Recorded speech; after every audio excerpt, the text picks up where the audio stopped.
She collapsed at a frozen crossroads with her dying baby, abandoned by a world that called her cursed. He was the millionaire cowboy who'd lost everything that mattered, riding alone through a blizzard with nothing left to lose. When their eyes met in that storm, two broken souls found something neither expected: a reason to survive. This is the story of Elena and Colton, two outcasts who defied a cruel world to build love from ashes.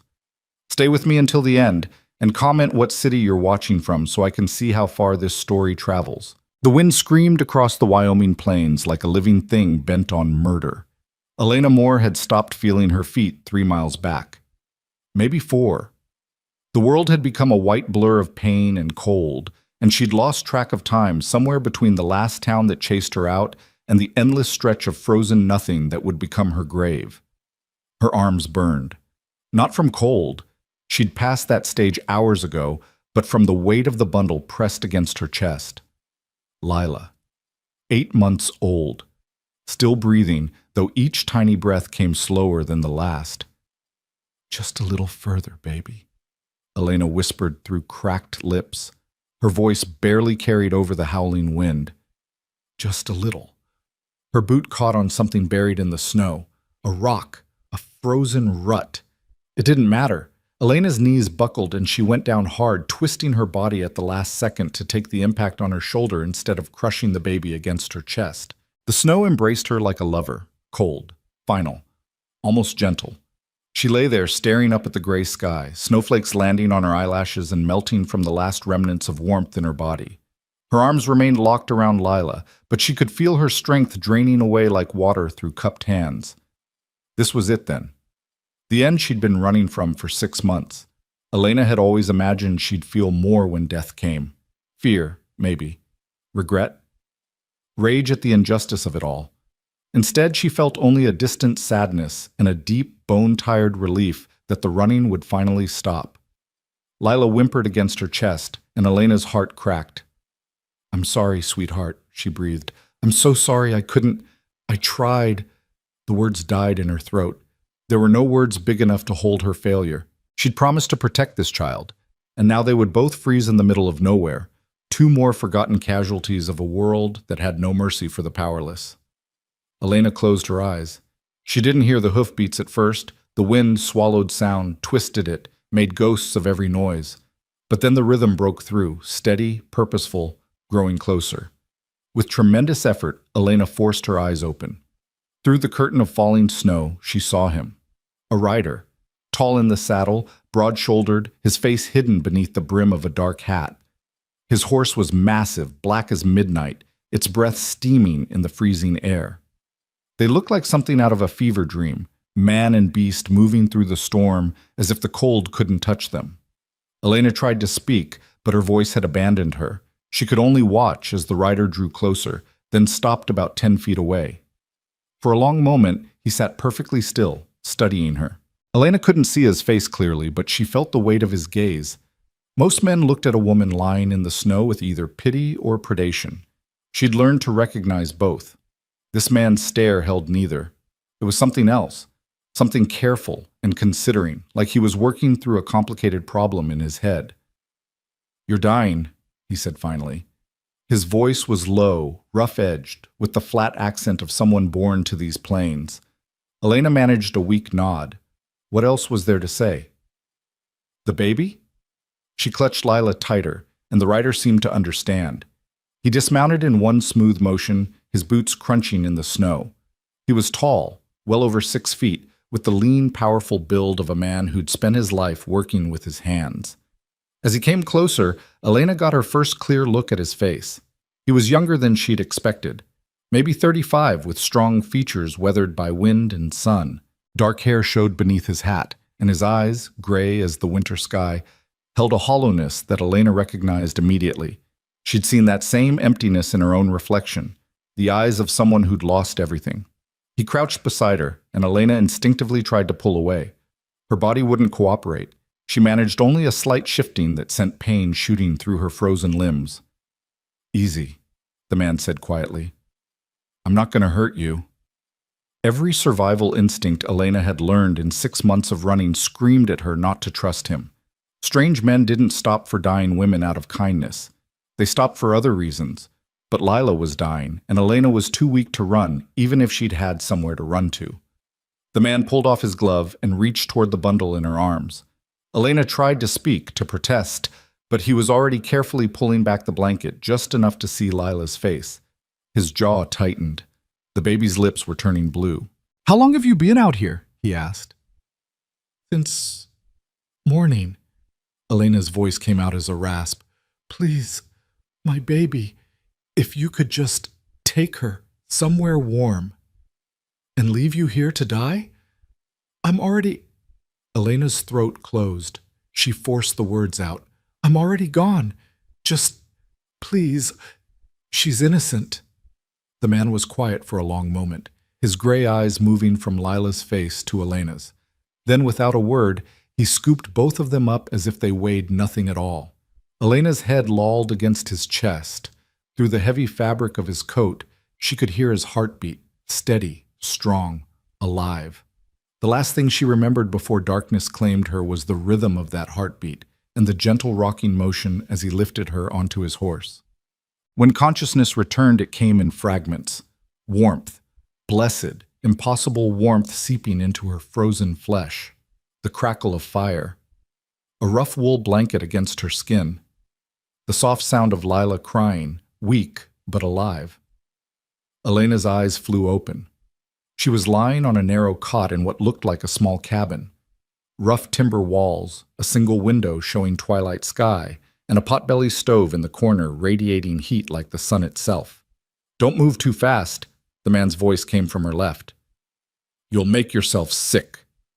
Elena turned her head. Even that small movement sent the room spinning, and saw him crouched by the stove, holding Lila wrapped in what looked like his own shirt. He was feeding her something from a tin cup, tilting it carefully so small sips of liquid touched her lips. "What?" Elena's voice cracked.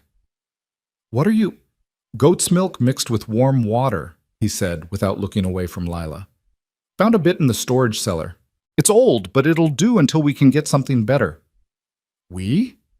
Now he did look at her, and Elena saw that hollow look again in his eyes. But something else, too. A flicker of dark humor, maybe. Or resignation. "You asked me to save her," he said. "Can't save a baby without saving her mother, too. Babies need their mothers." I never asked you to." "You're welcome." The words should have been sarcastic, but they weren't. He said them flatly, without emotion, like he was stating a simple fact. Elena tried to sit up. Her body screamed in protest, every muscle cramping, but she pushed through it until she was upright, swaying slightly. The man watched, but didn't try to stop her. "Where are we?" she managed. "Old trapper's cabin. About 8 miles from where I found you."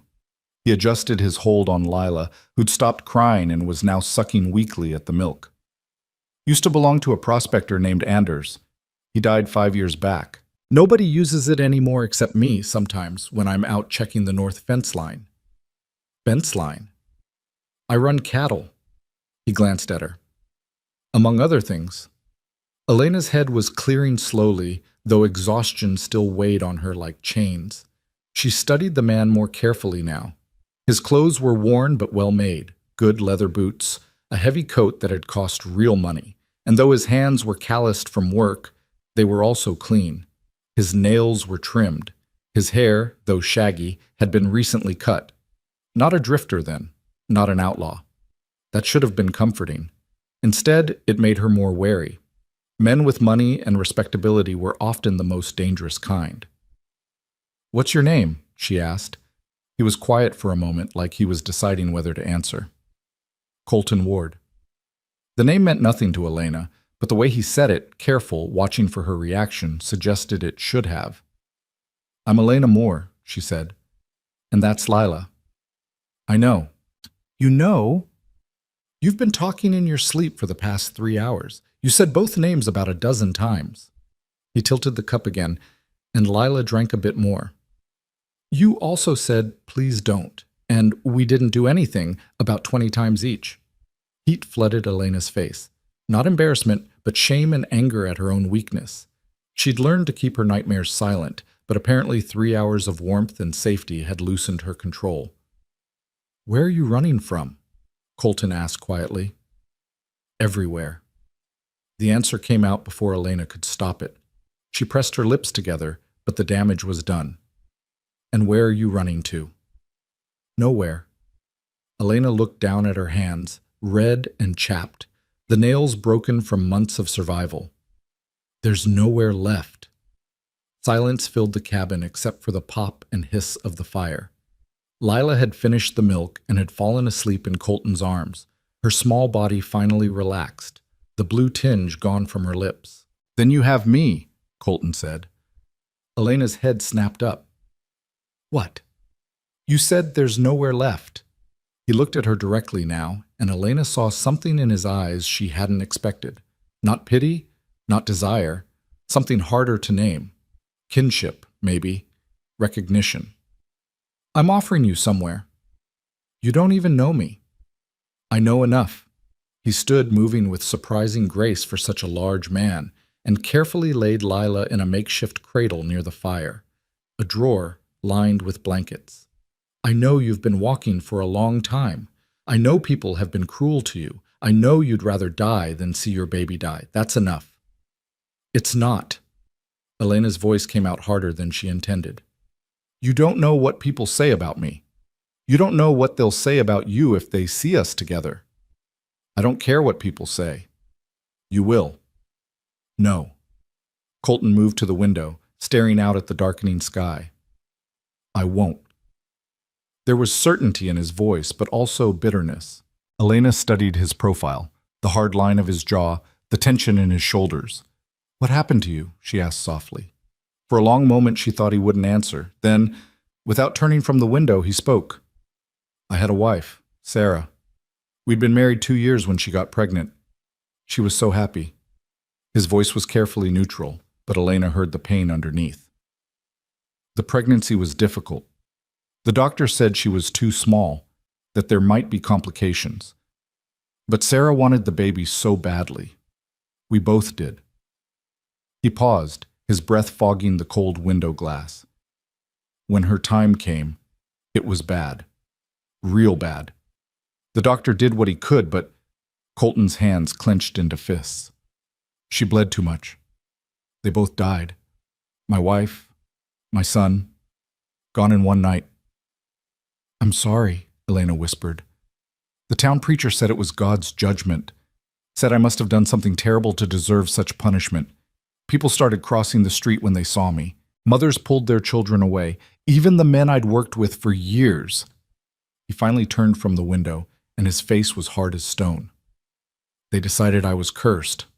Unlucky. A blight." Elena's throat tightened. She knew that look. She'd seen it in countless faces, felt it in countless rejections. "So when you say I don't know what people will say," Colton continued, "you're wrong. I know exactly what they'll say. I've been hearing it for 3 years. He moved back to the fire, adding another log. "The difference is, I stopped caring what they think the day they turned their backs on me." "It's not the same." "Isn't it?" "My husband..." Elena's voice caught. She forced herself to continue. "Thomas died in a mine collapse. 5 men died. I was the only wife who survived. The other widows said I must have wished him dead. The preacher said I was marked by sin. People whispered that I'd brought bad luck to the mine, that the cave-in was God's punishment for..." She couldn't finish. For what? For being barren too long, for finally having a baby when the other wives lost their men. Elena looked at Lila, sleeping peacefully in her makeshift cradle. "They blamed me for living, for having her. They said she was cursed too. Born from tragedy. They wanted us gone." "So you left." "They burned down the boarding house where I was staying. I barely got Lila out." Elena's hands shook with the memory. "That was in Laramie. We went to Rollins next. Someone recognized me, and the whispers started again. Then Medicine Bow. Then..." She shook her head. "It doesn't matter. Every town is the same. People need someone to blame for their pain, and a widow with a baby is an easy target." Colton studied her for a long moment. "How long have you been running?" 6 months? Where's your family?" "Dead. My parents died when I was 16. Thomas was all I had. Elena pulled the blanket tighter around herself. When he died, there was nothing left except debts I couldn't pay and people who wanted to punish me for surviving. The cabin fell quiet again. Outside, the wind had picked up, rattling the windows. The storm was getting worse. "You can't keep running," Colton said finally. "I know." Elena's voice was barely a whisper. "That's why I stopped." "You didn't stop. You collapsed." "Same thing." "No."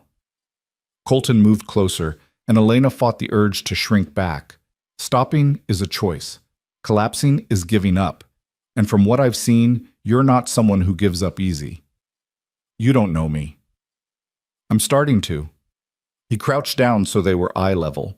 This close, Elena could see the exhaustion carved into his face, the weight he carried. "Here's what I know. You walked 40 miles in a blizzard with a baby in your arms. You're half starved and frozen, but when you fell, you made sure to protect her with your body. You were ready to die as long as she lived. That tells me everything I need to know about who you are." Elena felt tears prickling behind her eyes and blinked them back furiously. She hadn't cried in months. Tears were a luxury she couldn't afford, and she wasn't about to start now. "Why are you helping me?" she asked. "What do you want?" It was a fair question. In Elena's experience, nobody helped without wanting something in return. Colton sat back on his heels, considering. "Honestly, I don't know. When I saw you lying there in the snow, I could have kept riding. Should have, probably. But..." He looked at Lila, then back at Elena. "I watched my wife and child die, and I couldn't do anything to stop it. For 3 years, I've been living with that, walking around like a ghost in my own life. And today, I found you. And I had a choice. Let 2 more people die, or do something. So I did something." "That's it? You just wanted to do something?" "That's it." He stood, moving to the small table where a pack sat. He pulled out a wrapped bundle and brought it back to Elena. "Here, bread and dried meat. It's not much, but it's food." Elena took the bundle with trembling hands.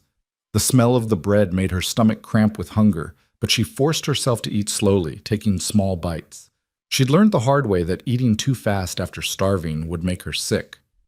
Colton watched her eat, then asked, "When did you last have a real meal?" 3 days ago.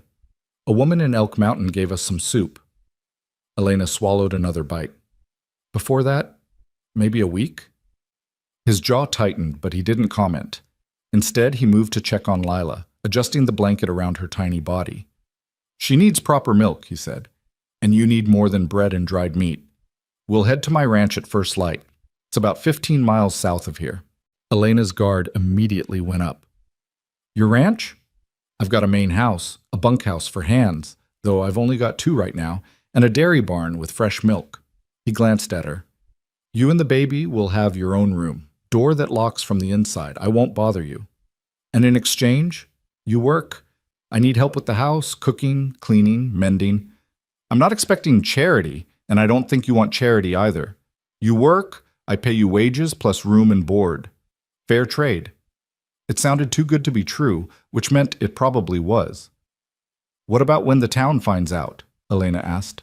"What about when they come to chase me away?" "My ranch is private property. They can't chase you off without going through me first." "They'll try anyway." "Let them." There was steel in his voice now. "I've got nothing left to lose, Elena. My reputation's already dirt. Having you and Lila at the ranch won't make it any worse." Elena wanted to argue, to point out all the ways this could go wrong. But the truth was, she was out of options. She could stay and accept his help, or she could leave at dawn and die within the week. The choice wasn't really a choice at all. "One condition," she said quietly. "What's that?" "If I feel like you're lying, if I think you want something from me that I can't give, I leave. No questions, no arguments. You let me go." Colton met her eyes. "Fair enough, but I've got a condition too." "What?" "You don't run without telling me why. You don't disappear in the night and leave me wondering if you're dead in a ditch somewhere." His voice roughened. "I've lost enough people. I'm not interested in adding more." The vulnerability in those words hit Elena harder than she expected.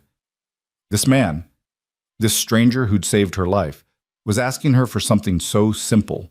Don't make him wonder. Don't make him worry. Don't add another ghost to haunt him. She could give him that much, at least. All right, Elena said. I promise I won't leave without telling you. And I promise I won't give you a reason to leave. They stared at each other across the firelit cabin, two wounded people making promises they both hoped they could keep. Outside, the storm raged on, but inside, for the first time in longer than Elena could remember, she felt something other than fear. It wasn't trust. Not yet. But it was close. It was possibility. It was hope. Elena woke twice in the night. The first time Lila was crying, a thin, hungry wail that cut straight through sleep. Before Elena could struggle out of bed, she heard Colton moving in the darkness, his footsteps crossing the cabin floor. I've got her, he said quietly. Go back to sleep. Elena should have protested. She'd been taking care of Lila alone for 6 months, and accepting help felt like admitting weakness. But exhaustion was a weight she couldn't lift, and the sound of Colton's low voice murmuring to the baby was oddly comforting. She fell back asleep to the sound of him mixing milk and warming it by the fire. The second time she woke, it was deeper into the night. The fire had burned down to embers, and the cabin was filled with shadows. Elena lay still, listening. Someone was breathing wrong, too fast, too harsh. She turned her head and saw Colton sitting at the small table, his head in his hands. His shoulders were rigid, his whole body tense like he was fighting something invisible. A nightmare, Elena realized, or a memory. Sometimes they were the same thing.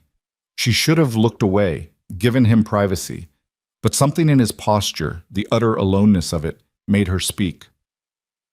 Colton? His head snapped up, and even in the dim light she could see the sheen of sweat on his face. For a moment he looked lost. Then his eyes focused on her, and he seemed to come back to himself. Sorry, he said roughly. Didn't mean to wake you. You didn't. Are you all right? He laughed, but there was no humor in it. No, but I haven't been all right for 3 years, so that's nothing new. Elena pushed herself up to sitting, wrapping the blanket around her shoulders. Do you want to talk about it? What's there to talk about? Dead is dead. No amount of talking brings them back. No, but it helps with the living. Colton was quiet for a long moment, then slowly he spoke. I dream about it sometimes, about that night. In the dream I can save them. I'm faster, smarter. I find a better doctor. I convince Sarah to go to Denver where the hospitals are. 1,000 things I didn't do when it mattered. His voice cracked. But every time I wake up and they're still dead, and I'm still here. I know, Elena whispered. Do you? I dream about the mine collapse. In my dreams, I convince Thomas to stay home that day. He's sick, or there's a storm, or I'm pregnant again and I ask him not to go. And he lives. She pulled her knees to her chest. But then I wake up, and he's still dead, and people still blame me for living. They sat in the darkness, two people bound by loss and guilt, and the cruel certainty that some things couldn't be changed, no matter how hard you wished. Do you think... Colton started, then stopped. What? Do you think we're being punished? The way the preachers say? Elena thought about that. She'd asked herself the same question 1,000 times during the long months of running. No, she said finally. I think terrible things happen, and people need someone to blame because randomness is too frightening. It's easier to believe in punishment than to accept that sometimes life is just cruel for no reason. That's a grim philosophy. It's an honest one. Colton smiled slightly, the first real smile she'd seen from him. It transformed his face, making him look younger, less haunted. You're tougher than you look, Elena Moore. I've had to be. Yeah. He stood, moving to add more wood to the fire. Orange light flared, pushing back the shadows. We both have. As the fire crackled back to life, Elena felt something shift between them. Not attraction, though Colton was handsome in a rough-hewn way, but understanding. They'd both walked through fire and come out scarred. They both knew what it was to be judged, condemned, and cast aside. In a strange way, that made them safer with each other than they would be with anyone else. They had no illusions, no pretenses, just two damaged souls trying to survive. "Get some sleep," Colton said, settling back at the table. "We've got a long ride ahead of us tomorrow." "What about you?" "I'll sleep when I'm tired." Elena knew better than to push. Some kinds of exhaustion couldn't be cured by sleep. She lay back down, pulling the blanket up to her chin, and watched the firelight dance across the ceiling. In the cradle, Lila slept peacefully, her tiny chest rising and falling with each breath. For the first time in 6 months, Elena let herself think about the future. Not just the next hour or the next town, but actual future. A place to stay. Work to do. Wages to earn. Maybe eventually, a life. It was a fragile hope, easily broken. But it was hope nonetheless. And for now, that was enough. Dawn came cold and clear, the storm having blown itself out during the night. Elena woke to find Colton already moving around the cabin, packing supplies and preparing the horse. "There's hot water in the pot," he said without looking at her. "And more bread. Eat something before we leave." Elena did as instructed, her body still weak but recovering. Lila woke soon after, hungry and fussing, and Elena fed her carefully, rationing the goat's milk. "We'll get better milk at the ranch," Colton said, watching them. "My dairy cow just calved last month. Fresh milk, all you need." 20 minutes later, they were ready to leave. Colton lifted Elena onto the horse with surprising gentleness, then handed Lila up to her before mounting behind them. His arms came around them both, holding the reins, creating a protective circle. "Lean back," he instructed. "It's a long ride, and you're still weak." Elena wanted to argue that she could manage, but her body disagreed. She let herself lean against his solid warmth, Lila tucked safely between them. As they rode out into the bright winter morning, Elena looked back once at the little cabin that had saved their lives. Then she turned forward toward whatever came next. Behind her, Colton Ward sat straight in the saddle, his gray eyes fixed on the horizon, his expression unreadable. Two broken people, one horse, and a baby riding toward an uncertain future. But for the first time in a long time, Elena thought maybe, just maybe, uncertain was better than hopeless. The ranch was waiting, and with it, a chance at something neither of them had dared to dream of. A home. The ranch appeared on the horizon like a mirage, a cluster of buildings nestled in a valley where the land dipped away from the wind. Even from a distance, Elena could see it was substantial. A 2-story main house with a wraparound porch, a large barn painted red against the snow, several outbuildings, and miles of fence stretching in every direction. This wasn't just a ranch. It was an empire. "You said you run cattle," Elena said quietly, her voice carrying over the steady rhythm of hoofbeats. "Among other things," Colton replied, the same answer he'd given before. 300 head of cattle, 50 horses, dairy operation, and some sheep. Used to be twice that before." He didn't finish, but Elena understood. Before his wife died. Before the town turned on him. Before he became a ghost living in his own life. As they drew closer, Elena noticed how well-maintained everything was, despite the isolation. The fences were straight and strong, the buildings freshly painted, the paths cleared of snow. This was the work of someone who still cared, even if he claimed not to. 2 men emerged from the barn as they rode into the yard. One was older, maybe 60, with a weathered face and bow legs that spoke of a lifetime in the saddle. The other was younger, barely 20, with nervous eyes that darted between Colton and Elena. "Boss," the older man said, nodding. His gaze lingered on Elena and Lila, questions forming behind his careful expression, but he asked none of them. "Wondered when you'd be back. Storm was a bad one." It was. Colton dismounted, then reached up to help Elena down. Her legs nearly buckled when her feet hit the ground, and his hand shot out to steady her. "Elena, this is Frank Hayes, my foreman, and that's Billy Crane, one of my hands. Frank, Billy, this is Elena Moore and her daughter Lila. They'll be staying here." The silence that followed was heavy with unspoken questions. Frank's face remained neutral, but Elena saw the calculation in his eyes. Billy looked downright terrified, like Elena might be carrying plague. "Ma'am?" Frank said finally, tipping his hat. Billy mumbled something similar, but took a step backward. "Elena will be helping with the house," Colton continued, his voice carrying an edge of warning. She'll need the upstairs bedroom, the one with the fireplace. Make sure it's heated before nightfall. Boss, that's... Billy started, then stopped when Frank elbowed him sharply. That's Mrs. Ward's old room, Frank said carefully. You sure about this? The air went cold in a way that had nothing to do with the weather. Elena felt Colton's body tense beside her, saw his jaw clench. I'm sure, he said flatly. Get the room ready. Frank studied his boss for a long moment, then nodded slowly. All right, come on, Billy, we've got work to do. As the two men headed toward the house, Elena heard Billy's whispered protest. But Frank, you know what people will say?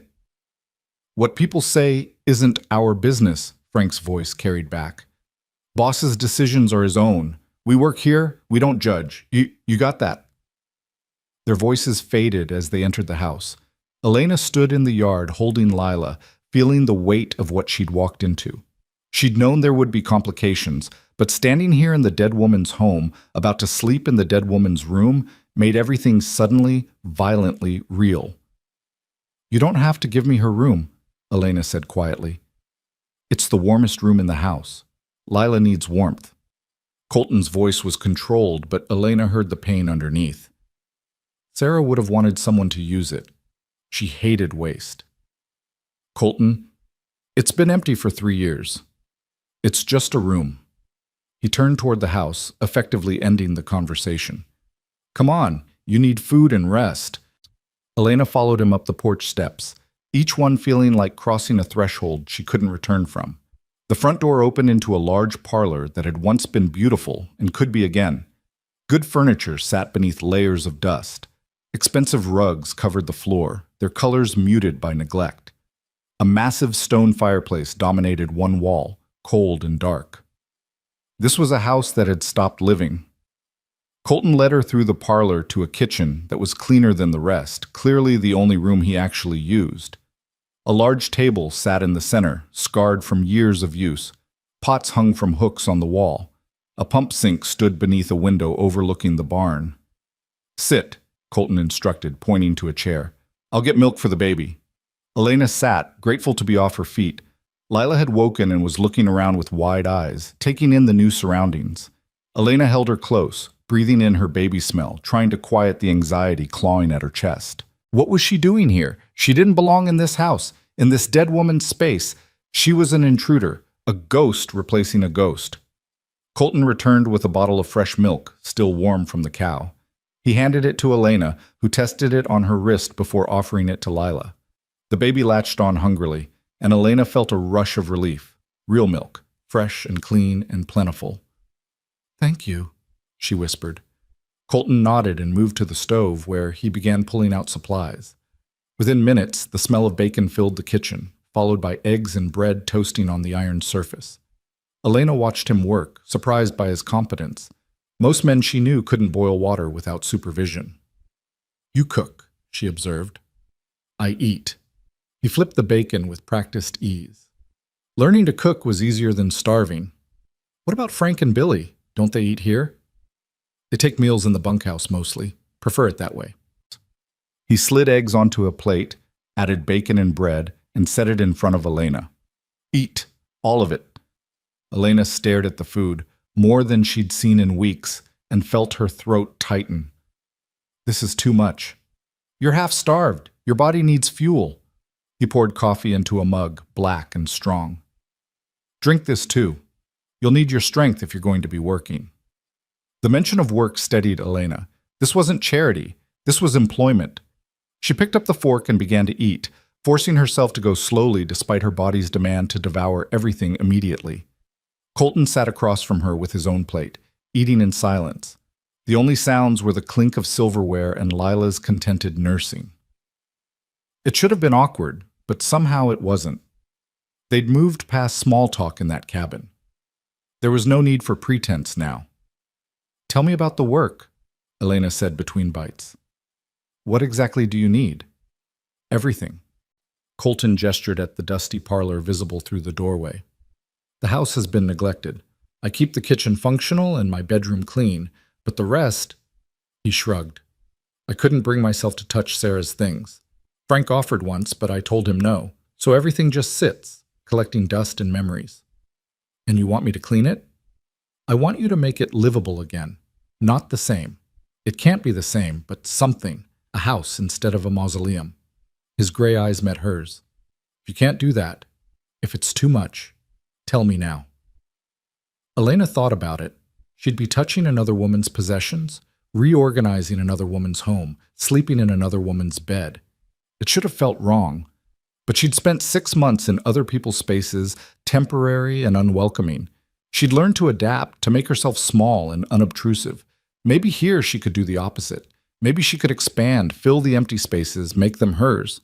Not replacing, rebuilding. I can do it, she said, but I'll need to know what you want kept and what can be changed. Relief flickered across Colton's face. Keep anything that matters. Change anything that doesn't. I trust your judgment. You don't know me well enough to trust my judgment. I know you walked 40 miles in a blizzard to save your daughter. I know you're sitting here eating breakfast instead of asking for handouts. I know you're already planning how to earn your keep. He leaned back in his chair. That's enough. Before Elena could respond, the back door opened and Frank stepped in, stomping snow from his boots. Room's ready, boss. Got a good fire going. Found clean linens in the cedar chest. Made up the bed. Should be warm enough by now. His eyes flicked to Elena. Anything else you need, ma'am? No, thank you, Elena said. I appreciate your help. Frank nodded and turned to leave, then paused. Ma'am? I don't know your story, and it's not my place to ask, but I've worked for Colton Ward for 8 years, and he's a good man. Fair and honest. Whatever brought you here, you could have done worse. Frank, Colton said, a warning in his voice. Just saying. Frank tipped his hat and left, the door closing softly behind him. Elena looked at Colton, who'd gone slightly pink around the ears. He's protective of you. He's a meddling old fool. He cares about you. Same thing. But there was affection beneath the gruffness. Colton stood, gathering the empty plates. Come on, I'll show you the room. Elena followed him up a narrow staircase to the second floor. 3 doors lined the hallway. Colton opened the one at the far end, and warm air spilled out. The room was beautiful. Large windows faced south, flooding the space with winter light. A 4-poster bed dominated one wall, covered with a quilt in shades of blue and cream. A rocking chair sat near the fireplace, which blazed cheerfully. A dresser, a wardrobe, a small table, everything a person could need, and everywhere traces of the woman who'd lived here last. A hairbrush on the dresser, books on the bedside table, a shawl draped over the rocking chair. Photographs in silver frames showing a young woman with kind eyes and a bright smile, standing beside a younger, happier version of Colton. Elena's chest tightened. Colton, I can't. The room down the hall is smaller and colder, he said quietly, and Lila needs warmth. This is the right choice. But her things are just things. He moved to the dresser and began opening drawers, pulling out clothing, dresses, undergarments, nightgowns. These should fit you, more or less. Sarah was about your size. Take what you need. Elena stared at the pile of clothing, beautifully made from good fabric, clothes that had been loved and worn and touched by another woman's hands. I can't wear a dead woman's clothes. Would you rather wear rags? Colton's voice was sharper than necessary. He closed his eyes, took a breath, and when he spoke again, his voice was gentler. Elena, I'm not trying to replace Sarah. I'm trying to help you. These clothes are just sitting here, serving no purpose. She would have wanted someone to use them. Please. The please broke something in Elena's resistance. She nodded slowly. All right. Thank you. Colton moved toward the door, then stopped, his hand on the frame. Without turning around, he said, Sarah was kind. She would have liked you, I think. She would have helped you, if she could. So don't feel guilty about being here. She'd be glad someone finally made this room warm again. He left before Elena could respond, his footsteps heavy on the stairs. Elena stood in the center of the room, holding Lila, surrounded by another woman's life. She felt like an imposter, a placeholder, a temporary fix for permanent loss. But Lila was warm, fed, safe, and that had to be enough. Elena laid Lila in the center of the big bed, surrounded by pillows so she couldn't roll off, and moved to the dresser. She examined the clothes Colton had pulled out. A simple wool dress in dark green, practical underthings, warm stockings. They were beautiful and well made, the kind of clothes Elena hadn't worn since before Thomas died. She changed quickly, her fingers clumsy on the buttons. The dress fit well enough, a little loose in the shoulders but otherwise acceptable. She caught her reflection in the small mirror above the dresser and barely recognized herself. Clean, clothed in something other than rags. Almost respectable. A knock sounded on the door. "Elena? You all right in there?" "Yes," she called back. "Come in." Colton entered carrying a basin of warm water and clean towels. "Thought you might want to wash." He set them on the table, carefully not looking at her. "There's soap in the dish." "Thank you." Elena paused. "Colton, about the clothes?" "They look good on you," he said simply. Then, as if embarrassed by the comment, he added, "I mean, they fit. That's good. Practical." He was already backing toward the door. "I've got work to do in the barn. Rest if you need to. Frank will bring up more firewood before supper." He left quickly, and Elena found herself smiling despite everything. For all his rough edges, Colton Ward was uncomfortable with intimacy, with closeness, with anything that suggested care. He could save a dying woman and her baby without hesitation, but offering a compliment made him flee like a spooked horse. Elena washed her face and hands in the warm water, the simple act of being clean bringing tears to her eyes. She'd forgotten what it felt like to be anything other than filthy and exhausted. Lila began to fuss, and Elena picked her up, settling into the rocking chair. As she rocked, feeding the baby again, she looked around the room with new eyes. Yes, it had been Sarah's room, but Sarah was gone. And Elena was here, alive, with a daughter who needed her to survive. She couldn't change the past, hers or Colton's or Sarah's. But she could choose how to move forward. She could honor the woman who'd lived here by living well herself, by taking care of this house and this man who'd saved her life, by building something good from the ruins of what had been. It wasn't replacement, it was renewal.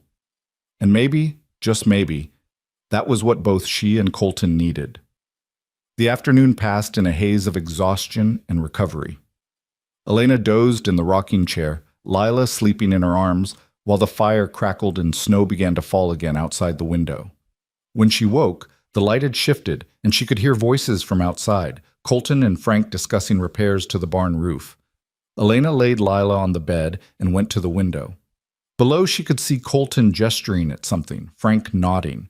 Billy was leading horses from the barn to the paddock, his movements efficient despite his youth. This was a working ranch, well run despite the owner's grief. Whatever else Colton Ward was, he wasn't a man who shirked responsibility. A knock came at the door, quieter this time. "Ma'am, it's Frank. Got firewood for you."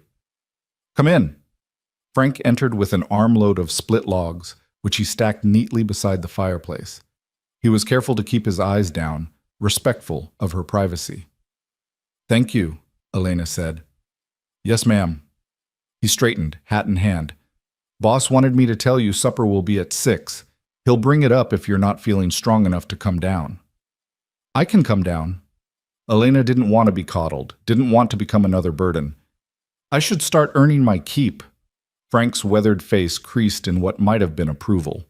"Boss said you'd say that. He also said to tell you there's no rush. You've been through hell, and you need rest more than we need help right away." Did he really say hell? His exact word, ma'am. Frank's eyes twinkled briefly. He doesn't sugarcoat much. I've noticed. Elena glanced at Lila, still sleeping peacefully. "Frank, can I ask you something?" "Yes, ma'am." "What kind of man is Colton Ward, really?" Frank considered the question carefully. "He's the kind of man who pays fair wages and never cheats. The kind who'll work alongside his hands instead of just giving orders. The kind who saved my life once when I got thrown from a horse and busted my leg 3 miles from anywhere." He paused. "He's also the kind of man who's been dying slowly for 3 years, and nobody could figure out how to help him. Until today." "I'm not here to save him," Elena said quietly. "Didn't say you were." Frank moved toward the door. "But sometimes two broken people can hold each other up when neither can stand alone. That's not saving, that's surviving." He left Elena with those words hanging in the air. She returned to the window, watching Colton work below. His movements were economical, practiced, purposeful. A man who knew exactly what he was doing and did it well. She thought about Frank's words. Two broken people holding each other up. It wasn't a romantic notion. It was practical. Necessary. A partnership of convenience born from mutual need. She could live with that. At 6 o'clock, Elena made her way downstairs with Lila in her arms. The house was warmer now, the kitchen bright with lamplight. Colton was at the stove again, and the smell of stew filled the air. "Beef stew," he said without turning. "And biscuits, nothing fancy." "It smells wonderful." Elena settled into a chair, adjusting Lila on her lap. "Can I help with anything?" "You can eat and rest. Tomorrow you can help." He ladled stew into bowls, set them on the table along with a plate of golden biscuits. "How are you feeling?" "Better. Tired, but better." "Good." He sat across from her and they began to eat. After a few minutes of silence, Colton said, "Frank told me you asked about me." Elena felt heat creep up her neck. "I didn't mean to pry." "It's not prying. You're living here. You have a right to know who you're living with." He broke open a biscuit, steam rising. "What did he tell you?" "That you're fair, honest, that you work hard." Elena hesitated. "That you've been dying slowly for 3 years." Colton's hand stilled. "Frank talks too much." "Does he? Or does he just see clearly?" "Both." Colton met her eyes. "He's not wrong, though. After Sarah died, I went through the motions. Ran the ranch because it needed running. Ate because I had to. Slept when exhaustion forced me. But I wasn't living. I was just existing. And now? Now I have something to do besides feed cattle and fix fences." He gestured at Lila. "Now I have a reason to make sure the house is warm and the food is decent. It's not much, but it's more than I've had." "I'm not your purpose, Colton. Neither is Lila." "I know, but maybe you're a beginning." He stood, clearing the dishes. "Maybe that's enough." They finished the meal in companionable silence. Afterward, Elena insisted on washing the dishes while Colton prepared bottles of milk for Lila's nighttime feedings. They moved around each other in the kitchen like they'd been doing this for years instead of hours, an easy rhythm developing between them. "Tomorrow," Colton said as Elena dried the last plate, "I'll show you the rest of the house. You can decide where to start with the cleaning. Take your time. Do what you can. I'm not expecting miracles." "What are you expecting?" He thought about it. "Honestly, just for you to be here. Just for the house to feel less empty." He looked embarrassed. "That probably sounds pathetic." "No," Elena said softly. "It sounds lonely." "Same thing, isn't it?" "Not quite. Lonely means you wish it was different. Pathetic means you've given up on it ever changing." She set down the towel. "You haven't given up, Colton. If you had, you would have ridden past me yesterday." Something shifted in his expression. Surprise, maybe, or recognition. "You're right. I haven't given up." He smiled slightly. "I'm not sure when I decided that, but I did." "Good." Elena picked up Lila, who was starting to fuss. "Then neither of us has given up, and that means we have a chance." "A chance at what?" "I don't know yet, but something better than what we had." Colton nodded slowly. "Something better than what we had. I'll take those odds." As Elena carried Lila upstairs, she heard Colton banking the fire, locking the doors, settling the house for the night. The sounds were domestic, normal, comforting. The sounds of a home where people lived instead of just existed. In Sarah's room, no, in her room now, Elena laid Lila in the bed and changed into the borrowed nightgown. She climbed under the covers, the mattress soft beneath her, the fire warm on her face. For 6 months she'd slept in barns, under bridges, in abandoned shacks, always cold, always afraid, always ready to run. But tonight, in this house with this broken man downstairs, she felt something she'd almost forgotten. Safety. It was fragile. It could shatter. But for tonight, it was real. And as Elena drifted toward sleep, Lila warm beside her and the fire crackling softly, she let herself hope that maybe, just maybe, they'd found more than shelter. Maybe they'd found a home. 3 weeks passed like a careful dance between two people learning each other's rhythms. Elena rose before dawn each morning, fed Lila, then came downstairs to find Colton already in the kitchen making coffee. They'd share breakfast in quiet companionship before he headed out to work the ranch, and she began the enormous task of bringing the house back to life. She started with the parlor, carefully packing away Sarah's most personal items, photographs, letters, a music box that played a tinny waltz, and storing them in the attic where Colton could decide their fate when he was ready. The rest she cleaned with methodical precision, washing windows until they sparkled, beating rugs until no more dust emerged, polishing furniture until it gleamed. The house began to breathe again. Colton would come in for lunch, his boots stomping on the porch, and stop in the doorway of whatever room Elena was working in. He never said much, but she'd catch him looking around with something like wonder, as if he couldn't quite believe his home was becoming a home again. "You don't have to work this hard," he told her one afternoon, finding her on her hands and knees, scrubbing the kitchen floor. "Yes, I do." Elena sat back on her heels, pushing hair from her face. "You're paying me wages. I intend to earn them." "I'd pay you just for being here." "I know. That's why I work this hard." She dipped the brush back in the bucket. "I don't want charity, Colton. I want to be useful." He'd left without another word, but that evening she found a new mop leaning against the kitchen door and a bar of gentler soap that wouldn't crack her hands. The nights were harder. After supper, after the dishes were done, and Lila was asleep, Elena would sit in the parlor with mending or knitting while Colton read the newspaper or worked on ranch accounts. Sometimes they'd talk, small things, safe things, the weather, the cattle, Billy's improving horsemanship, Frank's bad knee. But sometimes the silence would stretch too long, and Elena would look up to find Colton staring at nothing, his face hollow with old grief. She'd learned not to ask if he was all right. Instead, she'd simply say his name, and he'd come back to himself, offering a tight smile that never reached his eyes. They were healing, both of them. But healing was slow, painful work. On the 23rd day, Billy came galloping into the yard just after breakfast, his horse lathered and his face white with fear. "Boss!" he shouted, tumbling from the saddle. "Boss, they're coming!" Colton came out of the barn at a run, Elena right behind him. "Who's coming?" "Men from town, 5 of them, maybe 6. I was checking the south fence and saw them on the road." Billy was gasping for breath. "They're headed this way, and they don't look friendly." Elena's blood turned to ice. She'd known this moment would come. She'd just hoped for more time. Colton's face went hard as stone. "Frank, get out here!" The foreman emerged from the tack room, took one look at Billy, and swore under his breath. "Trouble?" "Riders from town." Colton's voice was clipped. "Billy, get the horses into the far pasture. Frank, you're with me. We'll meet them at the gate." "Colton," Elena started. "Go inside, take Lila upstairs, stay there until I come for you." "I won't hide." "Elena," his eyes met hers, and she saw fear there. Not for himself, but for her.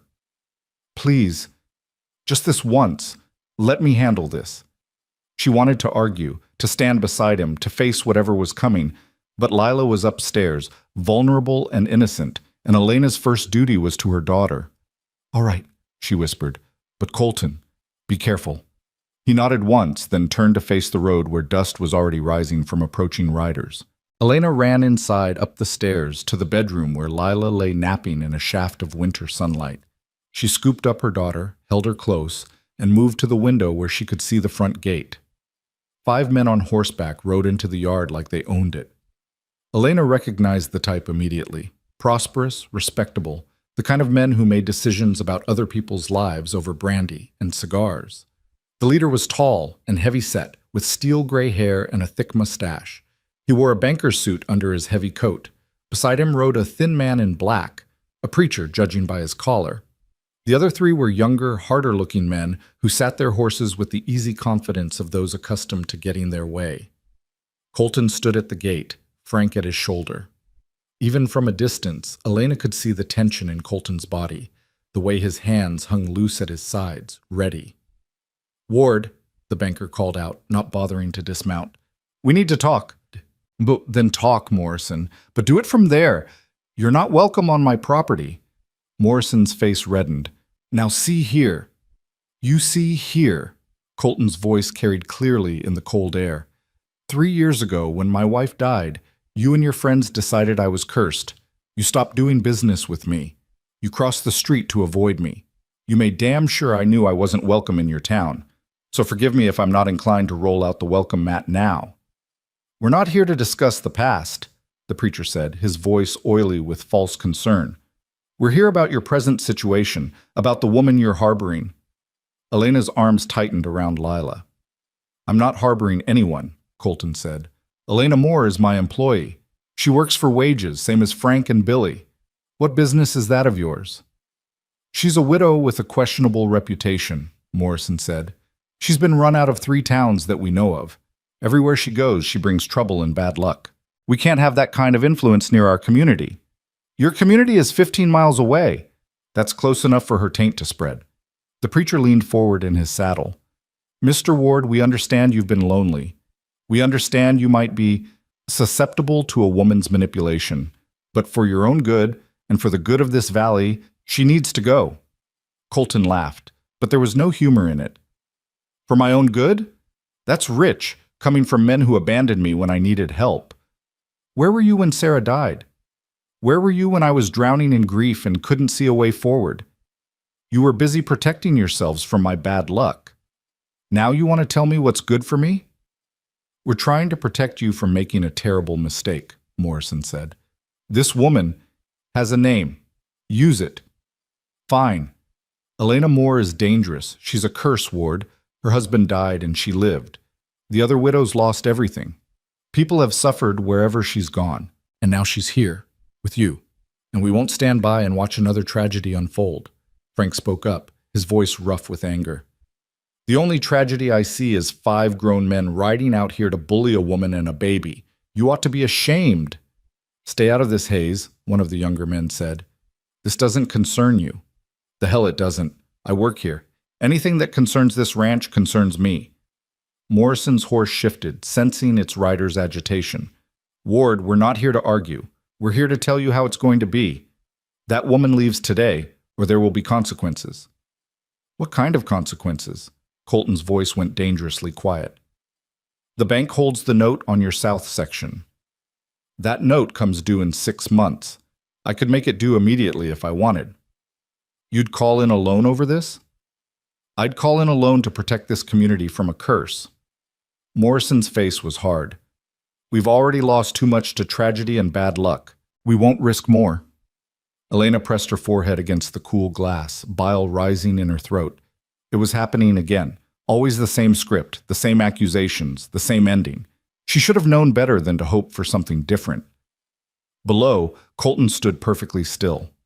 When he spoke, his voice carried across the yard like a whip crack. No. Morrison blinked. What? I said no. Elena stays. Call in the loan if you want. I'll pay it off. I've got the money. Do you? Because I heard your herd losses were significant last winter. I heard you've been struggling to keep this place running. You heard wrong. Colton's voice was steel. I can pay what I owe, and you know it. This isn't about money or loans. This is about you being terrified of something you don't understand, so you're trying to destroy it. The preacher spoke again, his voice taking on a sanctimonious tone. Mr. Ward, I've known you since you were a boy. Your father was a good man, a godly man. What would he think of you taking in a woman of questionable virtue? A woman who may be carrying the devil's mark? My father would think I'm doing what's right. He'd be proud that I'm not turning away someone in need. Colton took a step forward. And if you ever insult Elena or question her virtue again, preacher, you and I are going to have a very different kind of conversation. Are you threatening a man of God? I'm threatening a man who's using God as an excuse for cruelty. There's a difference. Morrison held up a hand, trying to regain control. Ward, let's be reasonable. We're not asking you to throw her out in the cold. We're simply saying she can't stay here. Give her some money, send her on her way to the next town. Let her be someone else's problem. She's not a problem. She's a woman who needed help, and I gave it. End of story. It's not the end, one of the younger men said. It's just the beginning. When bad things start happening, and they will, remember we warned you. The only bad thing happening is this conversation. Frank moved to stand beside Colton. I think you gentlemen should leave now. We're not done. Yes, Colton said flatly. You are. Get off my land. Morrison's face went purple with rage. You're making a mistake, Ward, a big one.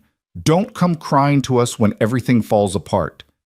I wouldn't come to you if I was dying of thirst and you had the only water in Wyoming. Colton pointed toward the road. Leave. Now. And don't come back unless you're invited.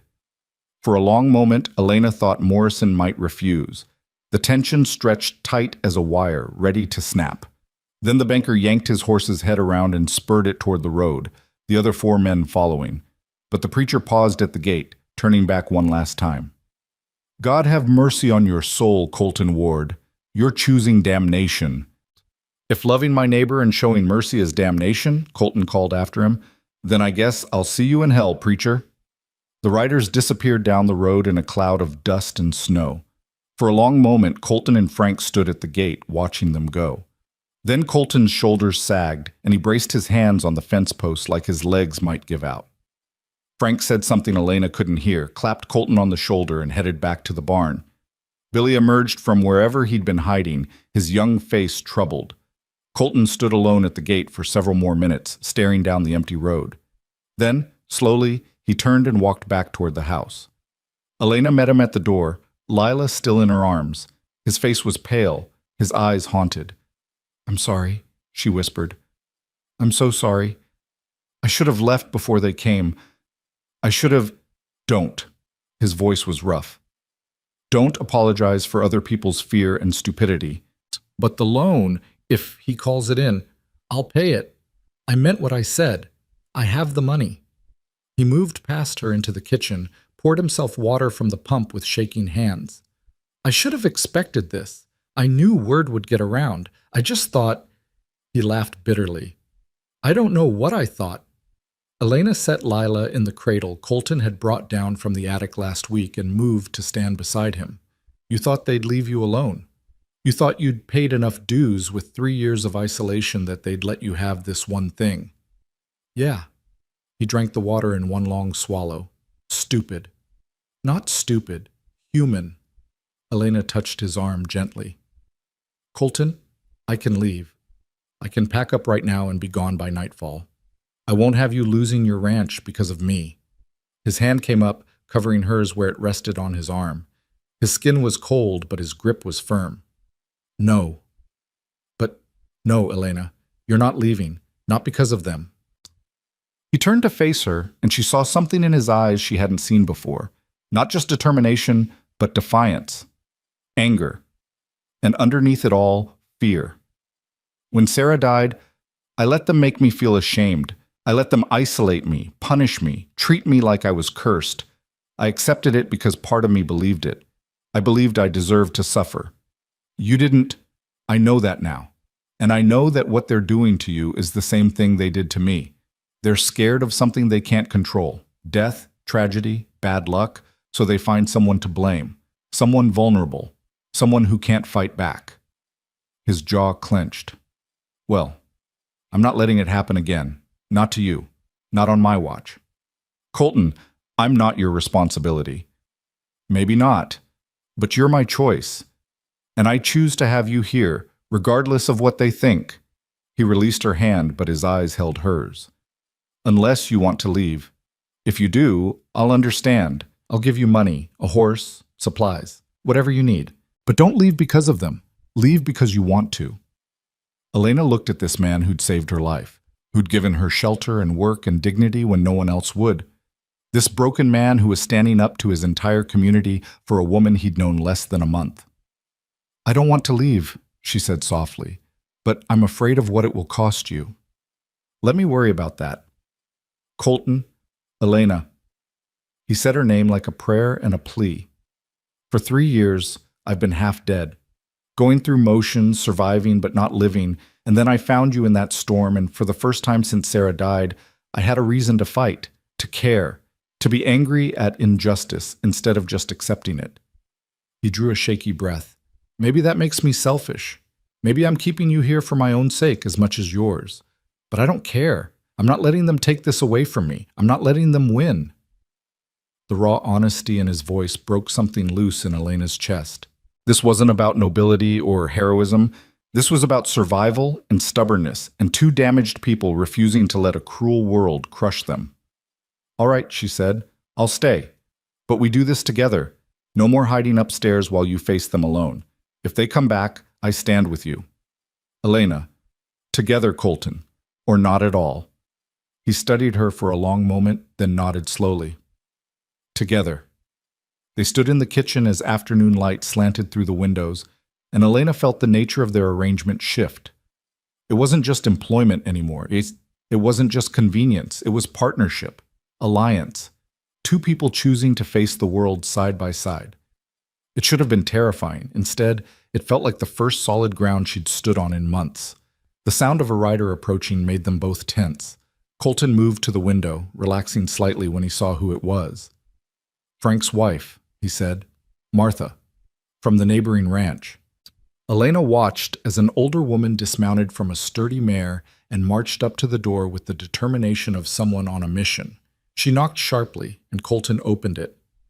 Martha, he said cautiously, what brings you out here? Common sense, which seems to be in short supply today. Martha Hayes pushed past him into the kitchen, her sharp eyes finding Elena immediately. You must be Elena Moore. I'm Martha Hayes, Frank's wife, and I'm here to tell you that not everyone in this valley is a superstitious fool. Elena blinked, caught off guard. Ma'am? I heard what happened. Frank rode over to tell me, worried sick about what those idiots from town might do next. Martha pulled off her gloves with sharp, angry movements. I wanted you to know that some of us remember what it means to be Christian. Real Christian, not the kind that preacher spouts on Sundays while judging everyone around him. Martha, Colton started. Don't you Martha me, Colton Ward. I'm old enough to say what I think, and what I think is that those men ought to be ashamed of themselves. She turned back to Elena. I lost my first husband to a fever 20 years ago. People whispered about me too, said I must have done something to anger God, said I was unlucky. It's easier to blame a widow than admit that life is random and cruel sometimes. I appreciate that, Elena said quietly. But I don't want to cause trouble. You're not causing trouble. They are. Martha's voice softened slightly. My dear, trouble will come whether you're here or not. The question is whether you have people standing with you when it does. And I'm here to tell you that you do. You don't even know me.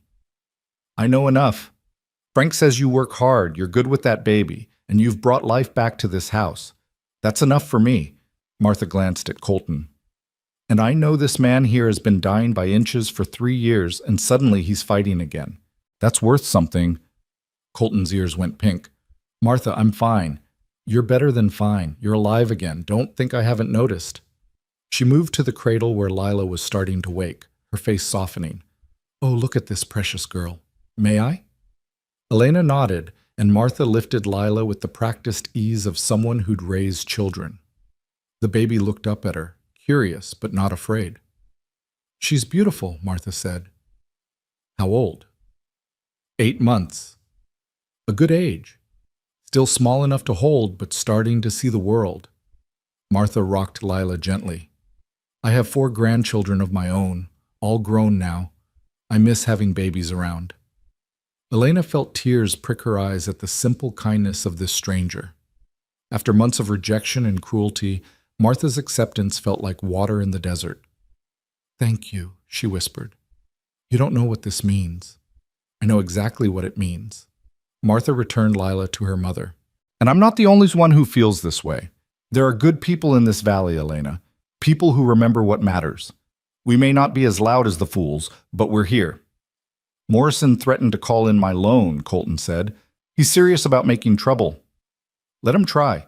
My second husband, Frank's brother, God rest him, was a banker himself before he died. I know how these things work. Morrison can't call in a loan without cause, and you being kind to a widow isn't cause. Martha's eyes glinted. Besides, if he tries, I'll make sure everyone knows he's using his position to bully people. That won't sit well with his other customers. Martha, I don't want you getting involved in this, Colton said. It could backfire. I'm already involved. The moment those men decided to ride out here and threaten you, they made it everyone's business. She pulled her gloves back on. Now I'm going back to my ranch to start making some visits. There are women in this valley who've been whispering about you, Colton. pitying you and gossiping about your isolation. Well, now they're going to hear the truth that you've done a Christian thing by helping someone in need, and if they have a problem with that, they can answer to me. She headed for the door, then paused. Elena, I'll be back in a few days with some supplies, things a woman and baby need. Don't argue, she added when Elena started to protest. It's not charity. It's neighborliness. And around here, we take care of our own. But I'm not. You are now. Martha's smile was fierce and warm. Welcome to the valley, my dear. It's not perfect, but it's home. She left in a swirl of skirts and determination, leaving Elena and Colton staring after her in stunned silence. Well, Colton said finally.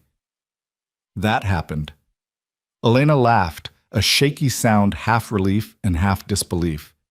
She's terrifying. She's the best friend you could have in a fight. Colton moved to the window, watching Martha ride away. Frank married into a hell of a family.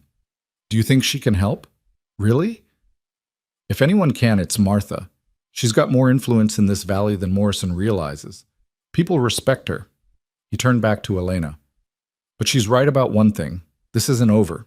Morrison's too proud to back down now. He'll find other ways to make trouble. Then we'll deal with it together.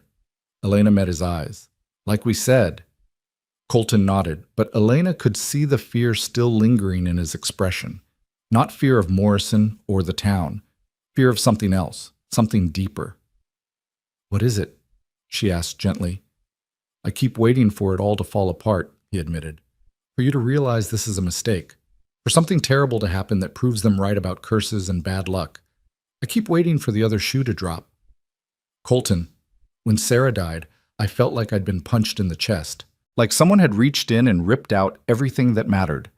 And I swore I'd never let myself care about anything again because caring that much, losing that much.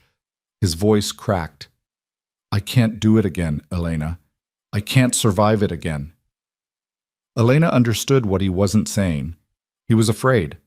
Afraid of caring about her and Lila.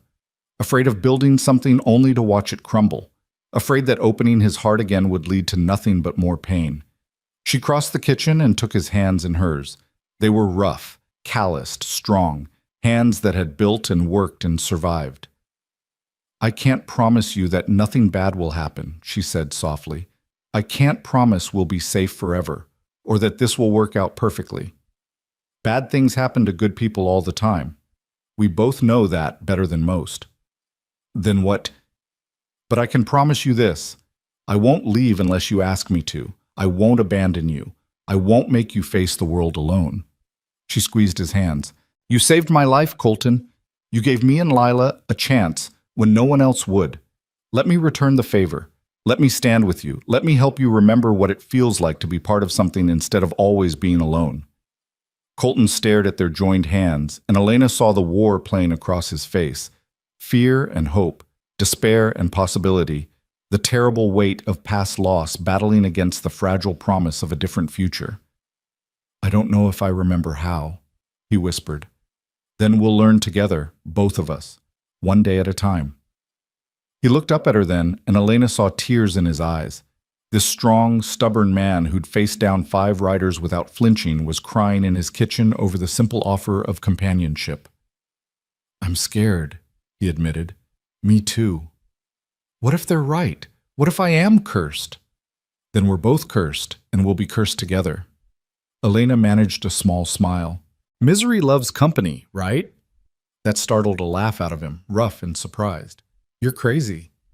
Probably, but so are you, for taking in a stranger from a snowstorm. Her smile widened. Looks like we're both crazy. That makes us perfect for each other. Perfect, Colton repeated, like he was testing the word. I wouldn't go that far. Then how about good enough? Can we be good enough for each other? He was quiet for a long moment, his gray eyes searching her face. Then, slowly he nodded. Yeah, we can be good enough. It wasn't a declaration of love, it wasn't a promise of forever, but it was real and honest and true. 2 broken people agreeing to shore up each other's wounds, 2 outcasts choosing alliance over isolation. It was enough. Colton pulled his hands free gently and wiped his eyes, embarrassed. Sorry, I don't usually... Don't apologize for being human. I keep forgetting how to be human. You keep reminding me. Good. Someone has to. Elena moved back to the stove, suddenly needing to do something with her hands. Now, are you going to help me with supper, or are you going to stand there looking broody all evening? I don't look broody. You absolutely do. Frank told me. He says it's your signature look. Frank talks too damn much. Elena laughed, and the sound filled the kitchen with warmth. Colton shook his head, but he was smiling as he rolled up his sleeves and moved to help her. They cooked together as the winter sun set beyond the windows, painting the sky in shades of orange and gold. Lila babbled in her cradle. The fire crackled. The house felt alive in a way it hadn't in years, and in that moment, neither Elena nor Colton thought about curses or town gossip or threats from bankers. They thought only about the warmth of the kitchen, the smell of food cooking, and the simple companionship of working side by side. Tomorrow would bring its own troubles. But tonight, they were home. And that was everything. The trouble came back 4 days later, but not in the way Elena expected. She was in the kitchen kneading bread dough when she heard the commotion outside, raised voices, the sound of horses, and beneath it all, an undercurrent of menace that made her blood run cold. Through the window, she saw not 5 riders this time, but a dozen, maybe more. They filled the yard like an occupying army, their faces hard and their intentions clear. At the center stood Reverend Michaels and Morrison, but they'd brought reinforcements. Elena recognized some of them from her brief passage through the nearby town. The blacksmith, the general store owner, several ranch hands who worked for the big spreads. Men who had families and reputations to protect. Men who'd been convinced that a cursed widow was a threat to everything they held dear. Elena's hands trembled as she wiped them on her apron. This was worse than before. This wasn't a warning, this was an ultimatum. She scooped Lila from her cradle and held her close, then moved to the door. Colton had told her to stay inside if trouble came again, but she couldn't hide. This was about her. She wouldn't let him face it alone. The moment she stepped onto the porch, the crowd's attention swung to her like a weapon.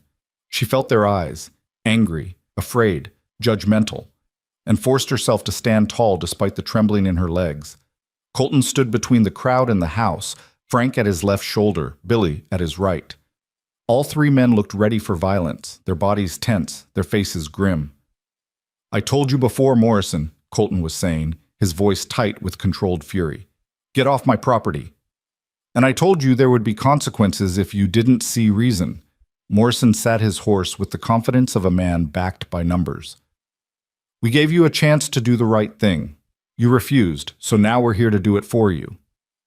You're here to do nothing but leave. Colton's hand hovered near his hip, and Elena noticed for the first time that he was wearing a gun. This is private property. You're trespassing. We're protecting our community, Reverend Michaels intoned. That woman has brought nothing but misfortune since she arrived. Already your cattle have been showing signs of illness. Already there's been talk of bad luck spreading through the valley. Elena's stomach dropped. What illness? What are you talking about? Don't play innocent, one of the ranch hands called out. 3 of Morrison's heifers died just yesterday. Perfectly healthy one day, dead the next. That's your doing. That's not... I haven't done anything. Cattle die, Frank said sharply. It happens. Doesn't mean there's a curse. It means something when it happens right after she shows up, the blacksmith said. He was a huge man, arms like tree trunks, and his presence alone was intimidating. We've all heard the stories from the other towns. Mine collapses, house fires, illness. Everywhere she goes, tragedy follows. That's not true, Elena said, but her voice came out weak. How could she defend herself against accusations of bad luck? How could she prove she wasn't cursed? Isn't it? Morrison's eyes were cold. Your own husband died in a mine collapse. 5 men dead, but you lived. The other widows lost everything, but you had a baby. How do you explain that? I don't have to explain survival to you. Maybe not, but you do have to leave. Morrison gestured to the men around him. We're not here to hurt anyone. We're just here to escort you off this property and out of this valley. Pack your things. You have 1 hour. No. Colton's voice cracked like a whip. She's not going anywhere. Ward, don't be a fool. We outnumber you 12-3. We don't want violence, but we'll use it if we have to. Then you'll have to. Colton's hand dropped to his gun. Because Elena stays. The yard went deadly quiet. Elena could hear her own heartbeat, could feel Lila's small body pressed against her chest, could see the terrible moment hanging in the balance. Men were going to die here. Maybe Colton, maybe Frank or Billy, maybe even her. All because people were afraid of something they didn't understand. Colton, don't! Elena's voice cut through the tension. She walked down the porch steps, past Colton, until she stood facing the crowd directly. Don't fight them. I'll go. Elena. Colton reached for her arm, but she pulled away gently. It's not worth dying for. She looked at Morrison, at the Reverend, at all the hard faces staring at her with fear and hatred. You want me gone? Fine. I'll leave. But you need to know that you're not protecting anyone. You're just being cruel. Cruelty is sometimes necessary, Reverend Michaels said, for the greater good. There's nothing good about this. Elena's voice shook with anger and grief. You're terrorizing a woman and a baby because you're afraid. Because it's easier to blame someone than to accept that bad things happen randomly. I haven't cursed anyone. I haven't done anything except try to survive. But if hating me makes you feel safer, then fine. Hate me. Just let me go in peace. She turned to go back to the house, to pack the few possessions she owned, to gather Lila's things and walk away from the only safe place she'd known in months. Her vision blurred with tears, but she wouldn't let them fall. She wouldn't give these people the satisfaction. Colton caught her arm, spinning her back around. His face was white with fury, and something else, something that looked like panic. No, he said. No, you're not doing this. You're not leaving. I have to... You don't have to do anything except stay right here. He looked past her to the crowd and his voice rose. You want her gone? You'll have to go through me, and I promise you, Morrison, if you try, some of you won't make it home to your families tonight. Don't be stupid, Ward, the blacksmith said. We don't want to hurt you. Then leave, right now. Get off my property and don't come back. We can't do that. Then we have a problem. The tension ratcheted higher. Hands moved toward weapons. Horses shifted nervously. Elena could feel violence building like a storm about to break. And then, miraculously, a new voice cut through the chaos. What in God's name is going on here? Everyone turned to see Martha Hayes riding into the yard, and she wasn't alone. Behind her came 6 more riders, older women and men, respectable looking, their faces set with determination. Elena recognized one of them as the doctor who'd passed through town weeks ago, and another as the widow who ran the boarding house in the nearest settlement. Martha dismounted and marched straight into the center of the confrontation, her small frame radiating outrage. I asked a question. Someone better answer me. Mrs. Hayes, this doesn't concern you, Morrison said, but his voice had lost some of its authority. Like hell it doesn't. When a dozen men ride onto a neighbor's property to terrorize a woman and child, it concerns every decent person in this valley. Martha planted herself between Elena and the crowd. Now, I'm going to give you all one chance to turn around and ride home before I lose my temper. Martha, you don't understand, Reverend Michaels began. This woman is dangerous. The only dangerous thing I see here is mob mentality and rank stupidity. Martha's eyes blazed. You should be ashamed of yourselves, every single one of you. My cattle died, Morrison protested. 3 healthy heifers dead overnight. That's not natural. Did you have the veterinarian look at them? The doctor asked, riding forward. Because I did, Morrison. You asked me to. Remember? Morrison's face reddened. What does that have to do with... I examined those animals this morning. They died of poisoning. Specifically, they got into a patch of water hemlock growing by your North Creek. There's a whole stand of it there, and your fence was down. The cattle got through and ate it. A murmur ran through the crowd. Morrison sputtered, but that doesn't... It means your cattle died because you weren't maintaining your fences properly, the doctor said bluntly. Not because of any curse, just plain old negligence. The certainty in the crowd began to crack. Men looked at each other, doubt creeping into their expressions. What about the other towns? Someone called out. What about the mine collapse and the fires? Elena found her voice. The mine collapsed because the company cut corners on safety to save money. Everyone knew the supports were bad. They just didn't care until it was too late. And the fires? She laughed bitterly. People set those fires deliberately to drive me out. There was no curse, just cruelty. She's lying, Reverend Michaels insisted, but he sounded less certain now. Is she?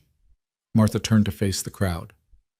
Or have we been so eager to find someone to blame for our troubles that we stopped thinking clearly? Life is hard out here. Cattle die. Accidents happen. People get sick. That's not a curse. That's just life. But the widow's curse is real, the blacksmith said. My grandmother told me stories. Stories, Martha interrupted. That's all they are. Stories we tell ourselves to make sense of random tragedy. But Elena Moore isn't responsible for your grandmother's stories any more than she's responsible for Morrison's poor fencing.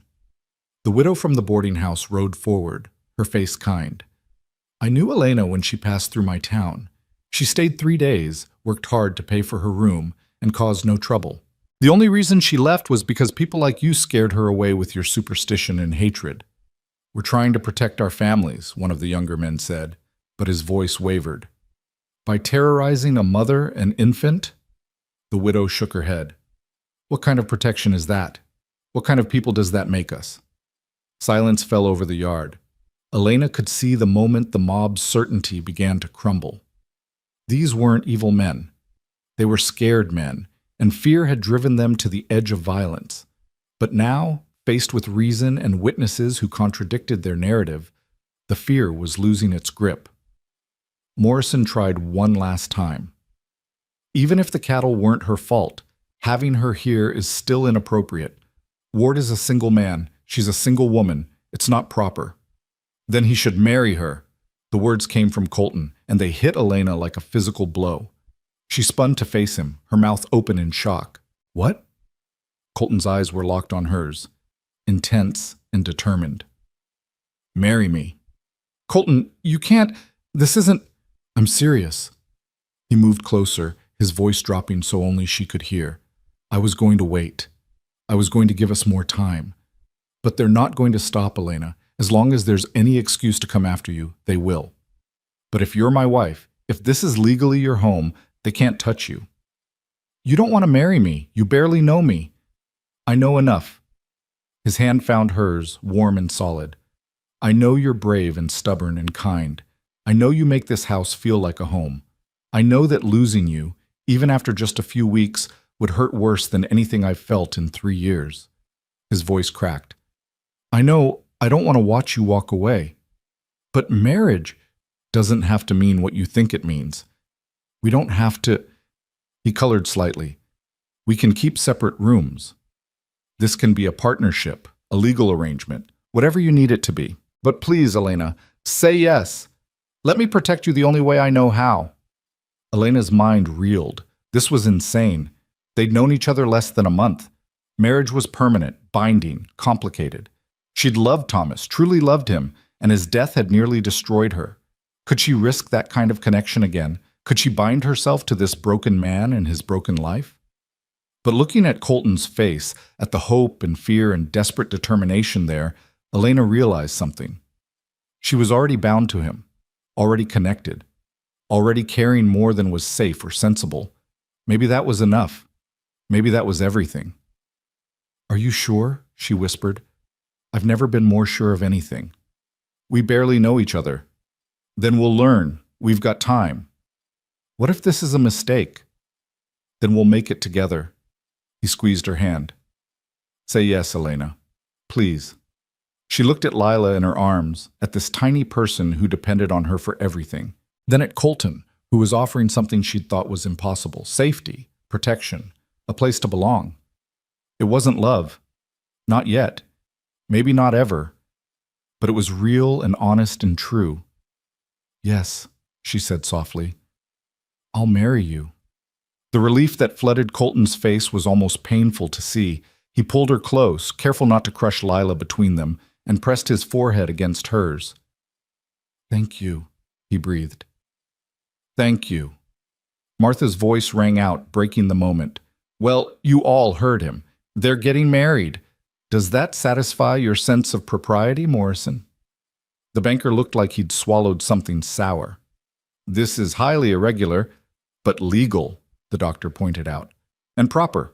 She'll be Mrs. Ward, living on her husband's property, unless you have some other objection. Morrison opened his mouth, closed it, then tried again. When is this marriage supposed to take place? Now, Colton said, turning to face the crowd while keeping Elena tucked against his side. Right now. Reverend, you're already here. You might as well perform the ceremony. Reverend Michaels looked apoplectic. I will not. This is a farce. You can't possibly. I can, actually. The doctor pulled a small book from his saddlebag. I'm licensed to perform marriages in this territory, have been for 10 years. If the Reverend won't do his job, I'll be happy to step in. This is madness, someone muttered, but the fight had gone out of the crowd. They were spectators now, not a mob. Colton looked down at Elena. Are you ready? No, but I don't think I ever will be, so we might as well do it now. He laughed, and it was a real laugh, full of relief and disbelief, and something that might have been joy. All right then, let's get married. The next 15 minutes passed in a blur. Martha produced a ring, her own wedding band, and pressed it into Colton's hand with a fierce hug. Frank and Billy stood as witnesses, both looking stunned but supportive. The boarding house widow held Lila, cooing at her while Elena's hands were occupied. The doctor opened his book and began to read. The words washed over Elena: love, honor, cherish, sickness, health, death. All the traditional promises people made when they still believed in forever. She wanted to laugh at the absurdity of it. She wanted to cry at the strange mercy of finding safety in the most unlikely place. When the doctor asked if she would take Colton as her husband, Elena looked into his gray eyes and saw her own fear and hope reflected back. Two broken people making impossible promises. Two outcasts choosing each other against all reason. I will, she said. When Colton said the same, his voice was steady and sure. He slid Martha's ring onto Elena's finger. It was slightly too large, but it would do. And then, because the ceremony demanded it, he kissed her. It was brief, chaste, awkward. Their first kiss, witnessed by a crowd of people who'd come to drive her away and were now watching her marry instead. Elena felt heat flood her face, but Colton's hand was solid and warm in hers, anchoring her. I now pronounce you husband and wife, the doctor said, closing his book with a satisfied snap. What God has joined, let no man put asunder. Martha started clapping, and slowly, reluctantly, others joined in. Not everyone, Morrison and his closest allies, sat their horses in stony silence, but enough that the applause felt genuine. The boarding house widow returned Lila to Elena with tears in her eyes. Congratulations, Mrs. Ward, she whispered. Mrs. Ward. Elena had been Mrs. Moore for 3 years, and that name had died with Thomas. She'd never expected to be anyone's wife again. And now, in the space of 15 minutes, she'd become Elena Ward, married to a man she barely knew, bound to a life she couldn't predict. It should have been terrifying. Instead, it felt like hope. Morrison finally found his voice. This doesn't change anything, Ward. She's still my wife, Colton interrupted. Legally, properly, in front of witnesses. Which means she has every right to be here. And if you or anyone else tries to harm her or drive her away, you'll be committing a crime against a married woman on her own property. His voice hardened. I don't think even you want to explain that to the territorial marshal. Morrison's jaw worked, but he had no answer. He'd been outmaneuvered, and he knew it. This isn't over, he said finally. Mark my words, Ward. This won't end well. It already ended well. Colton pulled Elena closer. I got exactly what I wanted. If you can't be happy for us, at least have the decency to leave us alone. Morrison yanked his horse's head around and spurred toward the road. Most of the men followed, though a few lingered to offer awkward congratulations before departing. Within minutes, the yard was clear except for Martha, the doctor, the widow, and the few others who'd come to help. Martha embraced Elena tightly. Welcome to the family, dear. Not the way I expected this to happen, but I'll take it. Thank you, Elena whispered, for everything. If you hadn't come. Hush. Of course I came. That's what neighbors do. Martha pulled back, her eyes fierce. Now, You need a proper wedding supper. I'll go home and cook something special. Bring it back tonight. We'll celebrate properly. You don't have to. I want to. Let an old woman fuss, will you? The others made their farewells, promising to spread the word that Elena was now Mrs. Ward and under Colton's protection. The doctor advised them to file the marriage certificate with the territorial office as soon as possible, just to make everything official and legal. And then, finally, they were alone. Frank and Billy had tactfully disappeared to the barn. Elena and Colton stood in the yard, married but still strangers in so many ways, uncertain what came next. So, Colton said finally. That happened. Elena laughed, a slightly hysterical sound. That happened. Are you all right? I don't know. Are you? I don't know either. He ran a hand through his hair. I'm sorry. I should have asked you properly, not just blurted it out in front of everyone. You deserve better than that. You gave me what I needed when I needed it. That's better than a pretty proposal. Elena looked down at the ring on her finger. Colton, we should talk about what this means, about expectations, and later, he took her hand gently. Right now you're shaking, and Lila needs to eat, and I think we both need to sit down before we fall down. We'll figure out the rest as we go. He was right. Elena's legs felt like water, and her mind was spinning. Too much had happened too fast. She needed time to process, to understand what she'd just done. Colton led her back to the house, his hand warm and steady on her back. Inside, everything looked the same, the kitchen, the parlor, the stairs leading up to the bedrooms. But everything had changed. This was her home now. Really, truly hers. Not a temporary shelter or a place she was just passing through, but a home. She was Elena Ward. She had a husband. She had a house. She had protection and safety and a future. The weight of it, the reality, crashed over her like a wave, and suddenly Elena was crying. Not sad tears or scared tears, but overwhelmed tears, months of held-back emotion finally breaking free. Hey, Colton said, alarmed. Hey, Elena, it's okay. I know, she sobbed. I know it's okay. That's why I'm crying. He pulled her against his chest, careful of Lila between them, and just held her while she wept.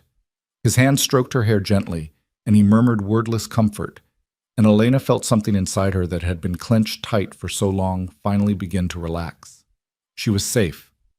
She was home. She was married to a good man who'd chosen her even when the world told him not to. It wasn't the life she'd imagined. It wasn't the fairy tale she'd dreamed of as a girl, but it was real and solid and hers. And for the first time in longer than she could remember, that was enough. When the tears finally subsided, Elena pulled back, embarrassed. I'm sorry. I didn't mean to fall apart on you. You're allowed to fall apart. You just survived a mob and got married in the same afternoon. That's a lot. You survived it too. Yeah, but I'm used to people hating me. You're not. He wiped a tear from her cheek with his thumb. You did good today, Elena, standing up to them like that. I was proud of you. The simple words made her throat tight again. I was terrified. Brave isn't the absence of fear. It's being scared and doing it anyway. He smiled slightly. You're the bravest person I know. I'm not. You are. His expression grew serious.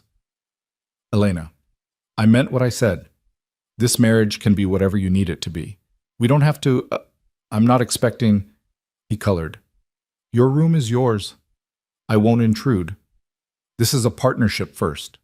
Anything else? If there's ever anything else, that's your choice. Always. Elena understood what he was offering. Safety without obligation. Protection without demands. He was giving her control over her own life in a way few husbands ever did. Thank you, she said softly. That means more than you know. I know what it's like to have people take your choices away. I won't do that to you. They stood in the kitchen, this newly married couple, looking at each other with careful hope. They'd saved each other today. Elena from exile, Colton from isolation. They'd chosen partnership over loneliness, courage over fear. It wasn't love, but it was something real and true and worth fighting for. So, Elena said, trying for lightness, what do married people do for the rest of the day? Colton laughed. I have absolutely no idea. I was married before, but I don't remember the wedding day being this dramatic. Maybe we could just be normal, whatever that means. Normal sounds good. He moved toward the stove. How about I make tea, you feed Lila, and we pretend this is just another Wednesday afternoon? Except we're married now. Except that, he agreed, but otherwise completely normal. Elena settled into a chair, adjusted Lila for feeding, and watched as her husband, moved around the kitchen with easy competence. The afternoon sun slanted through the windows, painting everything gold. Somewhere outside, Frank and Billy were working. Soon Martha would return with her celebratory meal. Life was continuing, moving forward, refusing to be stopped by fear or superstition. And Elena Ward, formerly Elena Moore, formerly a cursed widow with nowhere to go, sat in her own kitchen and let herself believe that maybe, just maybe, everything was going to be all right. Not perfect, not easy, but all right. And for two people who'd survived what they had, all right was a miracle worth celebrating. The weeks following the wedding passed in a rhythm that was both strange and comforting. Elena woke each morning in her room upstairs, dressed in clothes that had belonged to another woman, and came down to find Colton already making coffee. They'd share breakfast in companionable silence, and then he'd head out to work the ranch while she tended the house and cared for Lila.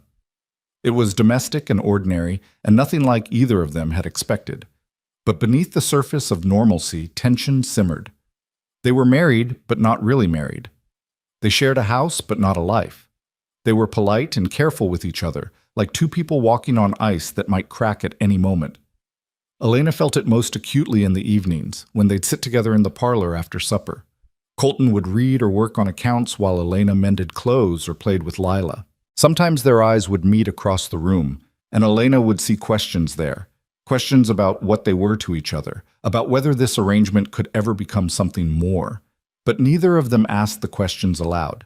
It felt safer not to. Martha came to visit often, bringing food and gossip and practical advice. The boarding house widow stopped by twice with baby clothes that her grandchildren had outgrown. Even the doctor made a social call, checking on Lila and pronouncing her thriving. Word had spread through the valley that Elena Ward was under protection now, legally wed and therefore untouchable. Most people accepted it. Some even warmed to her, curious about the woman who'd captured Colton Ward's attention after years of self-imposed isolation. But Morrison and his allies remained hostile. They didn't come to the ranch again, but Elena heard stories, whispered accusations in town, veiled threats, rumors designed to undermine and isolate. The cattle deaths had been explained away by poisonous plants, but new incidents were attributed to Elena's presence. A barn fire at a neighboring ranch, a child's illness that lasted weeks, bad weather that delayed spring planting. Every misfortune, no matter how ordinary, somehow became evidence of the curse. "They'll never stop, will they?" Elena asked one night, sitting by the fire with Lila asleep in her arms. "They'll always find something to blame me for." Colton looked up from the book he wasn't really reading. "Probably not. Some people need someone to hate. It makes them feel better about their own problems. I'm tired of being hated." "I know." He set the book aside. "But you're not alone anymore. That has to count for something." "It does." Elena looked at him across the fire-lit room. "Colton, can I ask you something?" "Always." "Do you regret it? Marrying me?" The question had been building for weeks. Elena needed to know if he saw her as a burden, a mistake, a choice made in the heat of the moment that he now wished he could take back. Colton was quiet for so long that Elena's heart began to sink. Then he stood and crossed the room, settling into the chair beside hers. When he spoke, his voice was rough with emotion. "I regret nothing," he said. "Marrying you was the first real decision I've made in 3 years. The first time I chose something instead of just letting life happen to me." He reached out and gently touched Lila's sleeping face. "You and this little one, you gave me a reason to fight, to care, to remember what it feels like to be human instead of just a ghost walking around in my own life. But it's complicated. Everything worth having is complicated." His gray eyes met hers.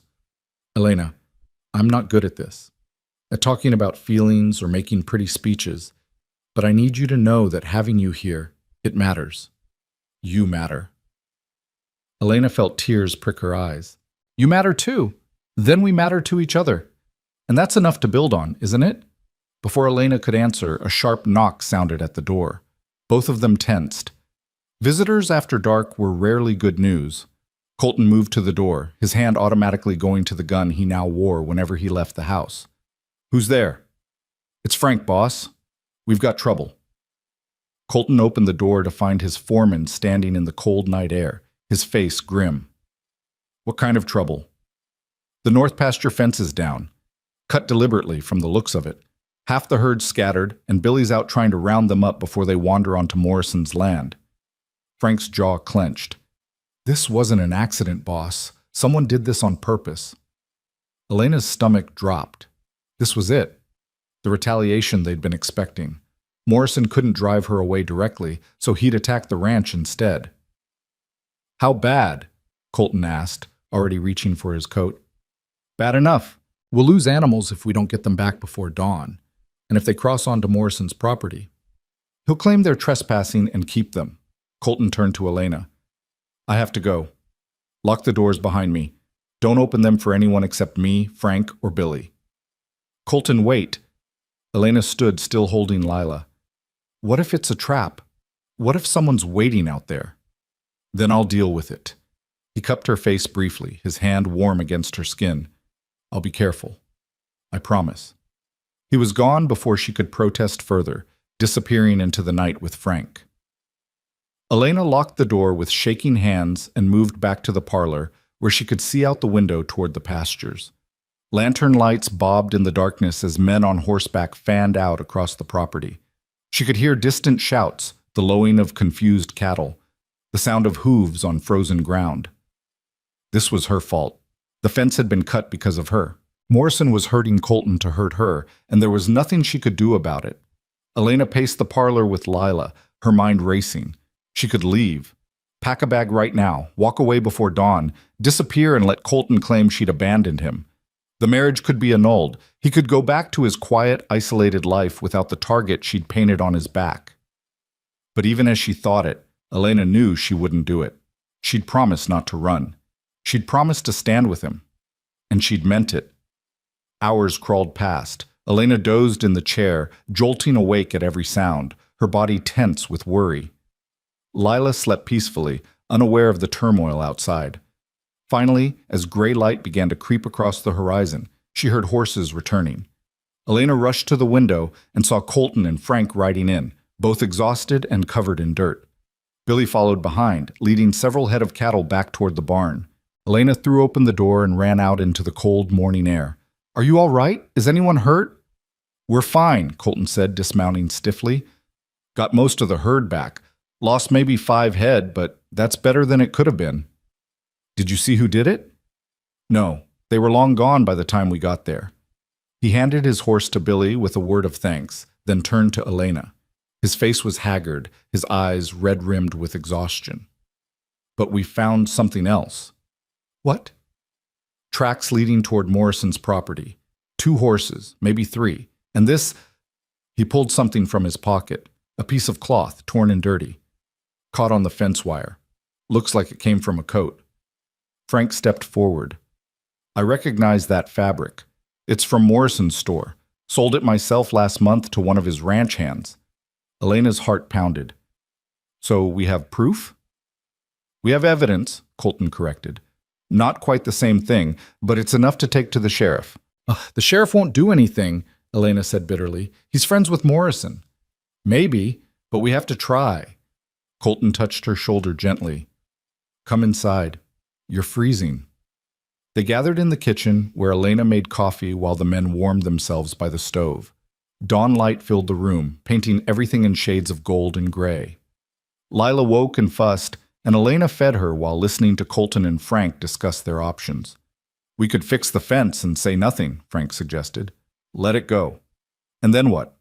Wait for them to do something worse next time? Colton shook his head. No, this ends now. I'm riding into town this morning to talk to Sheriff Dawson. I'm coming with you, Elena said. Elena, I'm coming. This is about me. I should be there. Colton looked like he wanted to argue, but something in Elena's expression stopped him. All right, but we do this carefully. No accusations we can't back up. No giving Morrison an excuse to claim we're the ones causing trouble. 2 hours later, Elena found herself sitting in the sheriff's small office in town, Lila on her lap, while Colton laid out what had happened. Sheriff Dawson listened with an expression that gave nothing away. A man practiced at staying neutral in a valley full of feuds and grudges. That's a serious accusation, he said when Colton finished. You're saying Morrison's men deliberately cut your fence? I'm saying someone did, and we found evidence pointing toward his property. Evidence isn't proof. It's enough for you to ask questions. Dawson sighed and leaned back in his chair. Ward, I'm going to level with you. Morrison's a powerful man in this town. He's got friends, influence, money. You think I can just march over there and accuse him of sabotage based on a torn piece of cloth? I think you can do your job, Colton said flatly. My job is keeping the peace. And right now, the best way to do that is to let this go. So that's it? Someone attacks my property and you do nothing? I'm saying pick your battles. Dawson's eyes flicked to Elena. Look, I understand why you married her. I even respect it. But you had to know there'd be consequences. Morrison and his friends, they're not going to let this go quietly. So they're allowed to commit crimes as long as they're self-righteous about it? That's not what I said. It's what you meant. Colton stood, his chair scraping back. Come on, Elena.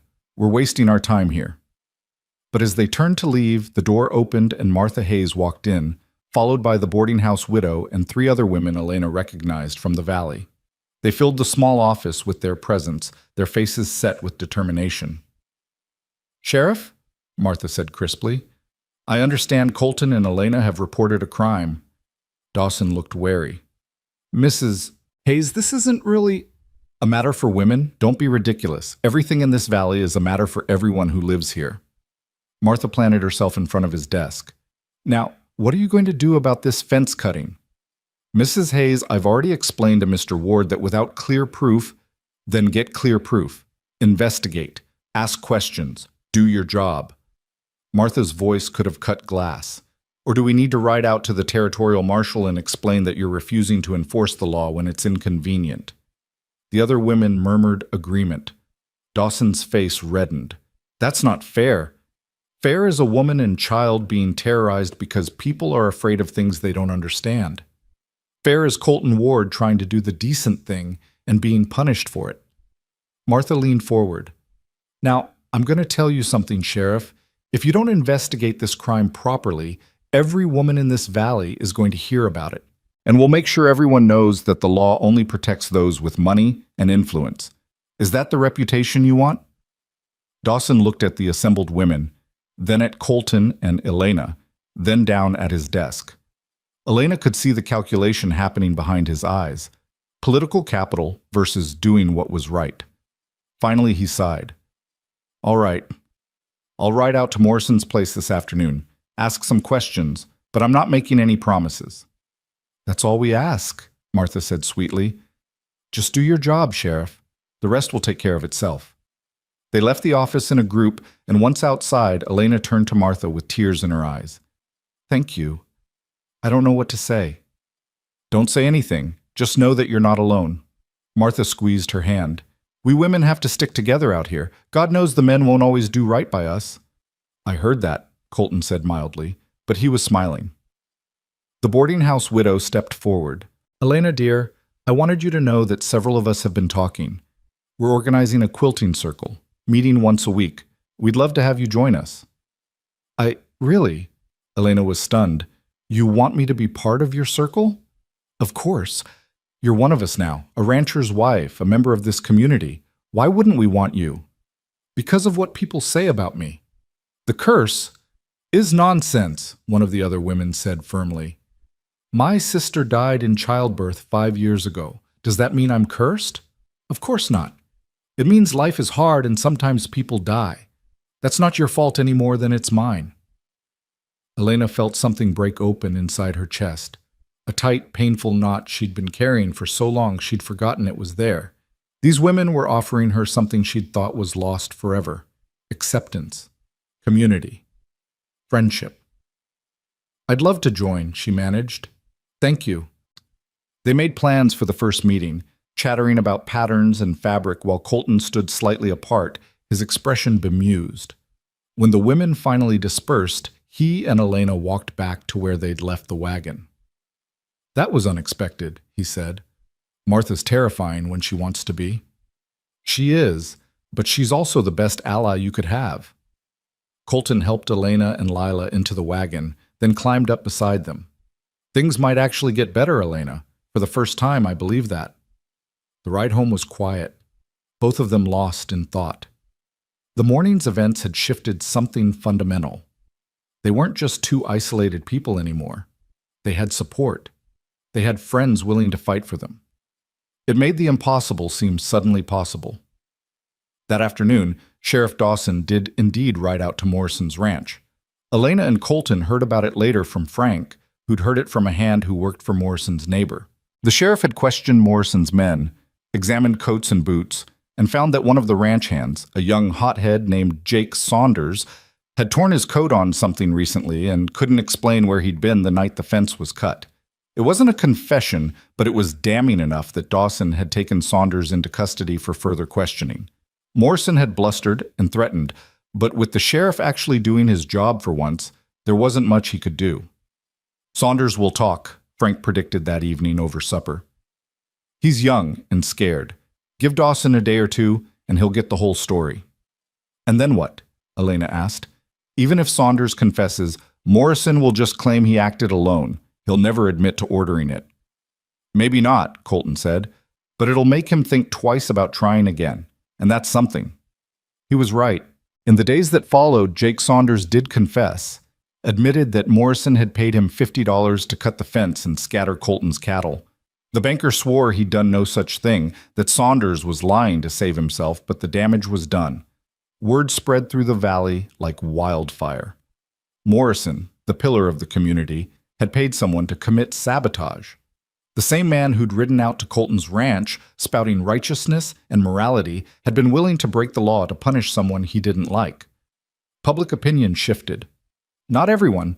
Some still believed Morrison was innocent, or at least justified, but enough people that the banker's reputation took a serious hit. His wife stopped attending church socials. His daughters faced awkward questions.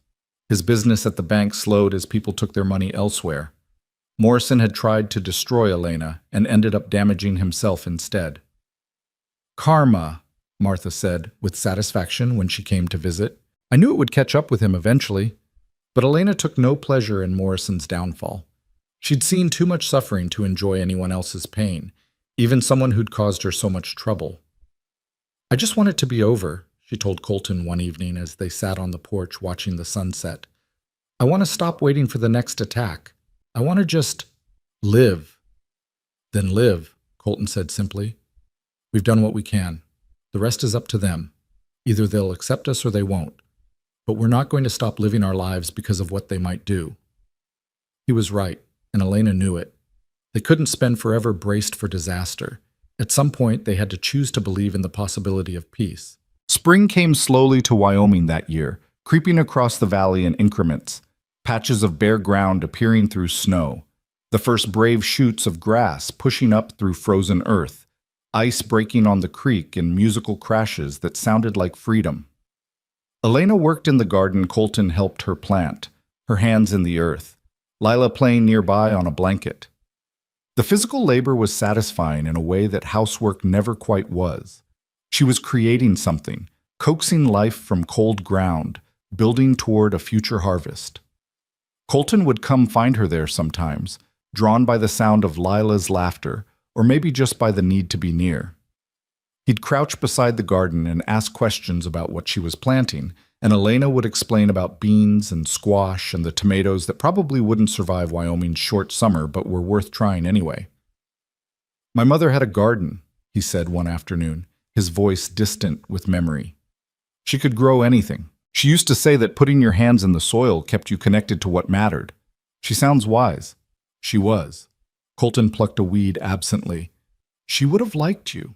She would have been glad I wasn't alone anymore." It was the most personal thing he'd said about his family, and Elena felt the gift of it. "Tell me about her." So he did, sitting in the dirt beside her garden while Lila gurgled and grabbed at grass. And for the first time since Elena had known him, Colton talked about his past without pain shadowing every word. He talked about his mother's laugh and his father's quiet strength. He talked about growing up on this land, learning to ride and rope and read the weather. He talked about Sarah, too, not as a ghost, but as a real person he'd loved and lost. And Elena listened, giving him the space to remember without judgment or awkwardness. When he finished, she told him about her own childhood, about Thomas, about the girl she'd been before life taught her that happiness was fragile. They sat in the spring sunshine, two people finally learning to trust each other with the truth. That night, something shifted between them. Elena felt it as clearly as she'd felt the warming of the weather. Colton looked at her differently across the dinner table, not with careful politeness, but with something deeper. Interest. Affection. Maybe even the beginning of love. After supper, when Lila was asleep and the house was quiet, Colton cleared his throat awkwardly. "Elena, can we talk?" "Of course." She set down her mending, her heart suddenly pounding. "What is it?" "I've been thinking about us. About this marriage." He moved to sit beside her, close enough that she could feel the warmth of his body. "When I asked you to marry me, I said it could be just a partnership, just an arrangement for protection.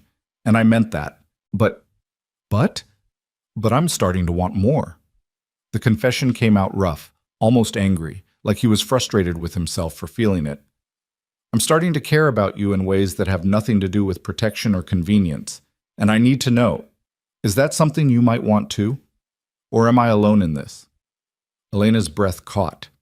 She'd been feeling the same pull, the same shift from convenience to something real, but she'd been afraid to acknowledge it, afraid to risk her heart again. "You're not alone," she whispered. Colton's eyes widened. I mean I care about you too. More than I thought I could care about anyone after Thomas." Elena reached for his hand, lacing their fingers together. "I'm scared, Colton. I'm terrified of losing someone again.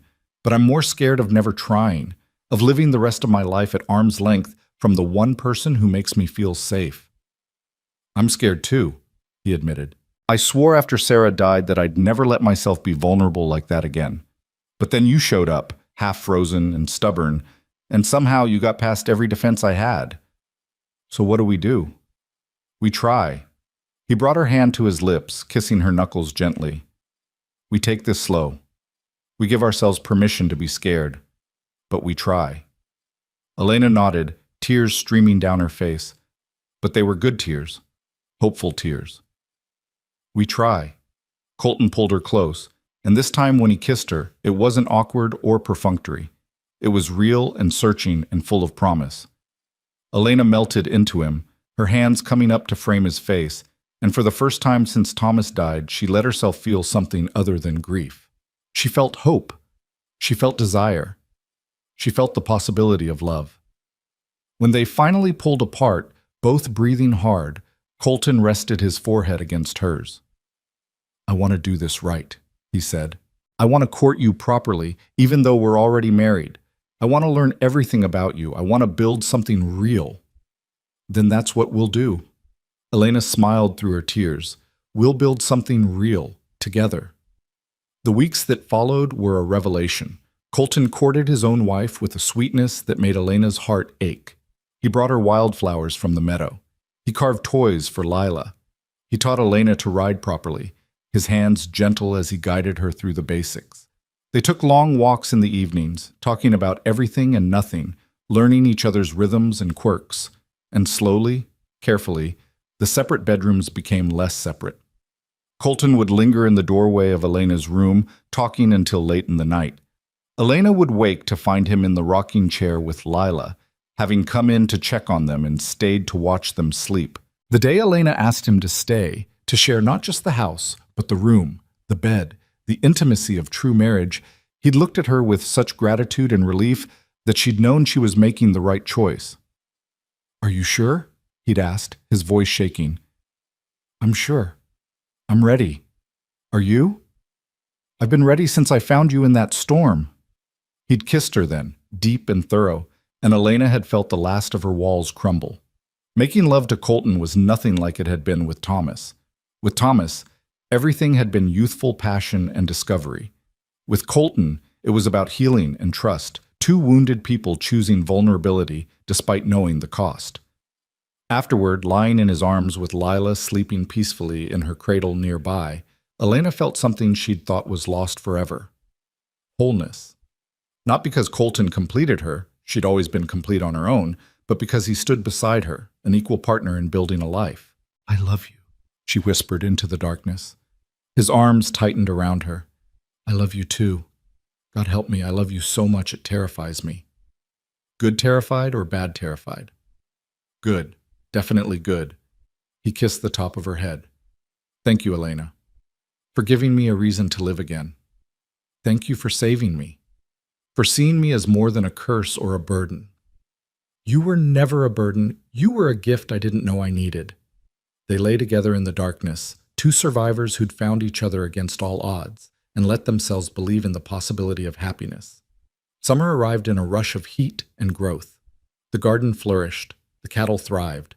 Lila learned to crawl, then to pull herself up on furniture, her personality emerging more each day, stubborn and sweet and utterly fearless. Elena's belly began to swell with new life, and when she told Colton, he'd wept openly, his hand pressed to the slight curve where their child grew. "I never thought I'd have this again," he'd said. "A family, a future. Thank you. We made this together," Elena had reminded him. "You and me. Neither of us could have done it alone." The quilting circle became a regular part of Elena's week, and through it, she built genuine friendships. The women of the valley saw her not as a curse, but as one of their own, a mother, a wife, a neighbor who would help birth babies and nurse the sick and show up when needed. Morrison left them alone, his influence waning as more people saw him for what he was. Reverend Michaels preached a sermon about forgiveness that most people interpreted as him backing down from his stance against Elena. Life settled into a rhythm that felt sustainable, even joyful. One evening, in late summer, as fireflies blinked in the gathering dusk and Lila chased the ranch cat around the yard, Martha came to visit with surprising news. "The Women's Auxiliary is planning a harvest celebration," she announced, "and we'd like to hold it here, at your ranch. If you're willing." Elena and Colton exchanged glances. "Here? Why?" "Because it's time this valley recognized you as part of the community. Really recognized you, not just tolerated you." Martha's eyes were fierce. "You've earned that recognition, both of you. And besides, you have the best location, flat ground for dancing, plenty of room for tables, that beautiful view of the mountains." "Martha, I don't know," Elena started. "Say yes," Colton interrupted. "She's right. It's time." So they said yes, and suddenly the ranch was buzzing with activity. Women came to help prepare food. Men erected a platform for dancing. Colton and Frank built long tables and benches. The entire valley seemed to converge on the ranch, transforming it from an isolated outpost into the heart of the community. The night of the celebration, Elena stood on the porch watching people arrive. Families with children, elderly couples, young people eager to dance. The same people who'd once whispered about her curse were now eating food she'd helped prepare, laughing in her yard, treating her home as a gathering place. "You did this," Colton said, coming up behind her and wrapping his arms around her expanding waist. "You turned this place from a tomb into a home. You brought life back." "We did this," Elena corrected, leaning back against him. "Together." The celebration lasted until well past midnight. There was music and dancing and so much laughter it felt like the land itself was healing. Even Morrison showed up, stiff and formal, but he stayed on the edge of the crowd and didn't cause trouble. As Elena danced with her husband under a sky full of stars, Lila asleep in Martha's arms nearby, she felt the last piece of her broken heart click back into place. This was what she'd been running toward all along, even when she thought she was just running away. This community, this family, this man who'd chosen her when the world told him not to. "What are you thinking?" Colton asked, spinning her gently. "That I'm home," Elena said. "Finally, truly home." "Yeah," he agreed, pulling her close. "We both are." Winter came again, completing the cycle, but this time Elena faced it without fear. She was no longer alone, no longer desperate, no longer running. She had a husband who loved her, a daughter who was thriving, and a new baby growing inside her who would be born in the spring. The day her son arrived, healthy and squalling, with Colton's gray eyes and her dark hair, Elena held him and wept with joy. Not because the pain was over, but because she'd survived it, because she'd walked through fire and come out stronger. They named him Thomas, after her first husband, and James, after Colton's father, a bridge between past and future, grief and hope. Colton held his son with shaking hands, tears streaming down his face. I didn't believe I could have this again. You can, Elena said softly. We can. We're allowed to be happy, Colton. After everything we've survived, we're allowed to build something beautiful. He kissed her then, long and deep, and when he pulled back, his smile was the most beautiful thing Elena had ever seen. I love you, he said. I love all of you, my family, my home, my life. I love you too, Elena whispered. Thank you for not riding past me that day. Thank you for stopping. Thank you for living, for fighting, for choosing me. They sat together in the warm spring sunlight streaming through the bedroom window, their children around them, Lila sleeping in the corner, little Thomas in his mother's arms, and let themselves believe in the miracle of second chances. Outside, the ranch was waking up. Frank was calling orders to Billy in the barn. The cattle were lowing in the distance. Birds sang in the trees that were just beginning to bud. Life was continuing, moving forward, refusing to be stopped by past pain or present fear. And Elena Ward, formerly Elena Moore, formerly a cursed widow with nowhere to go, looked at her husband and her children and her home and knew, with absolute certainty, that she'd found what she'd been searching for.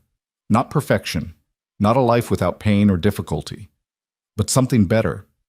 A life worth living. A family built from broken pieces.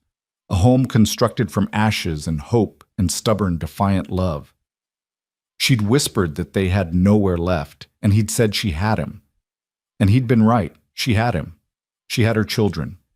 She had this ranch, and this valley, and this hard-won place in a community that had finally accepted her.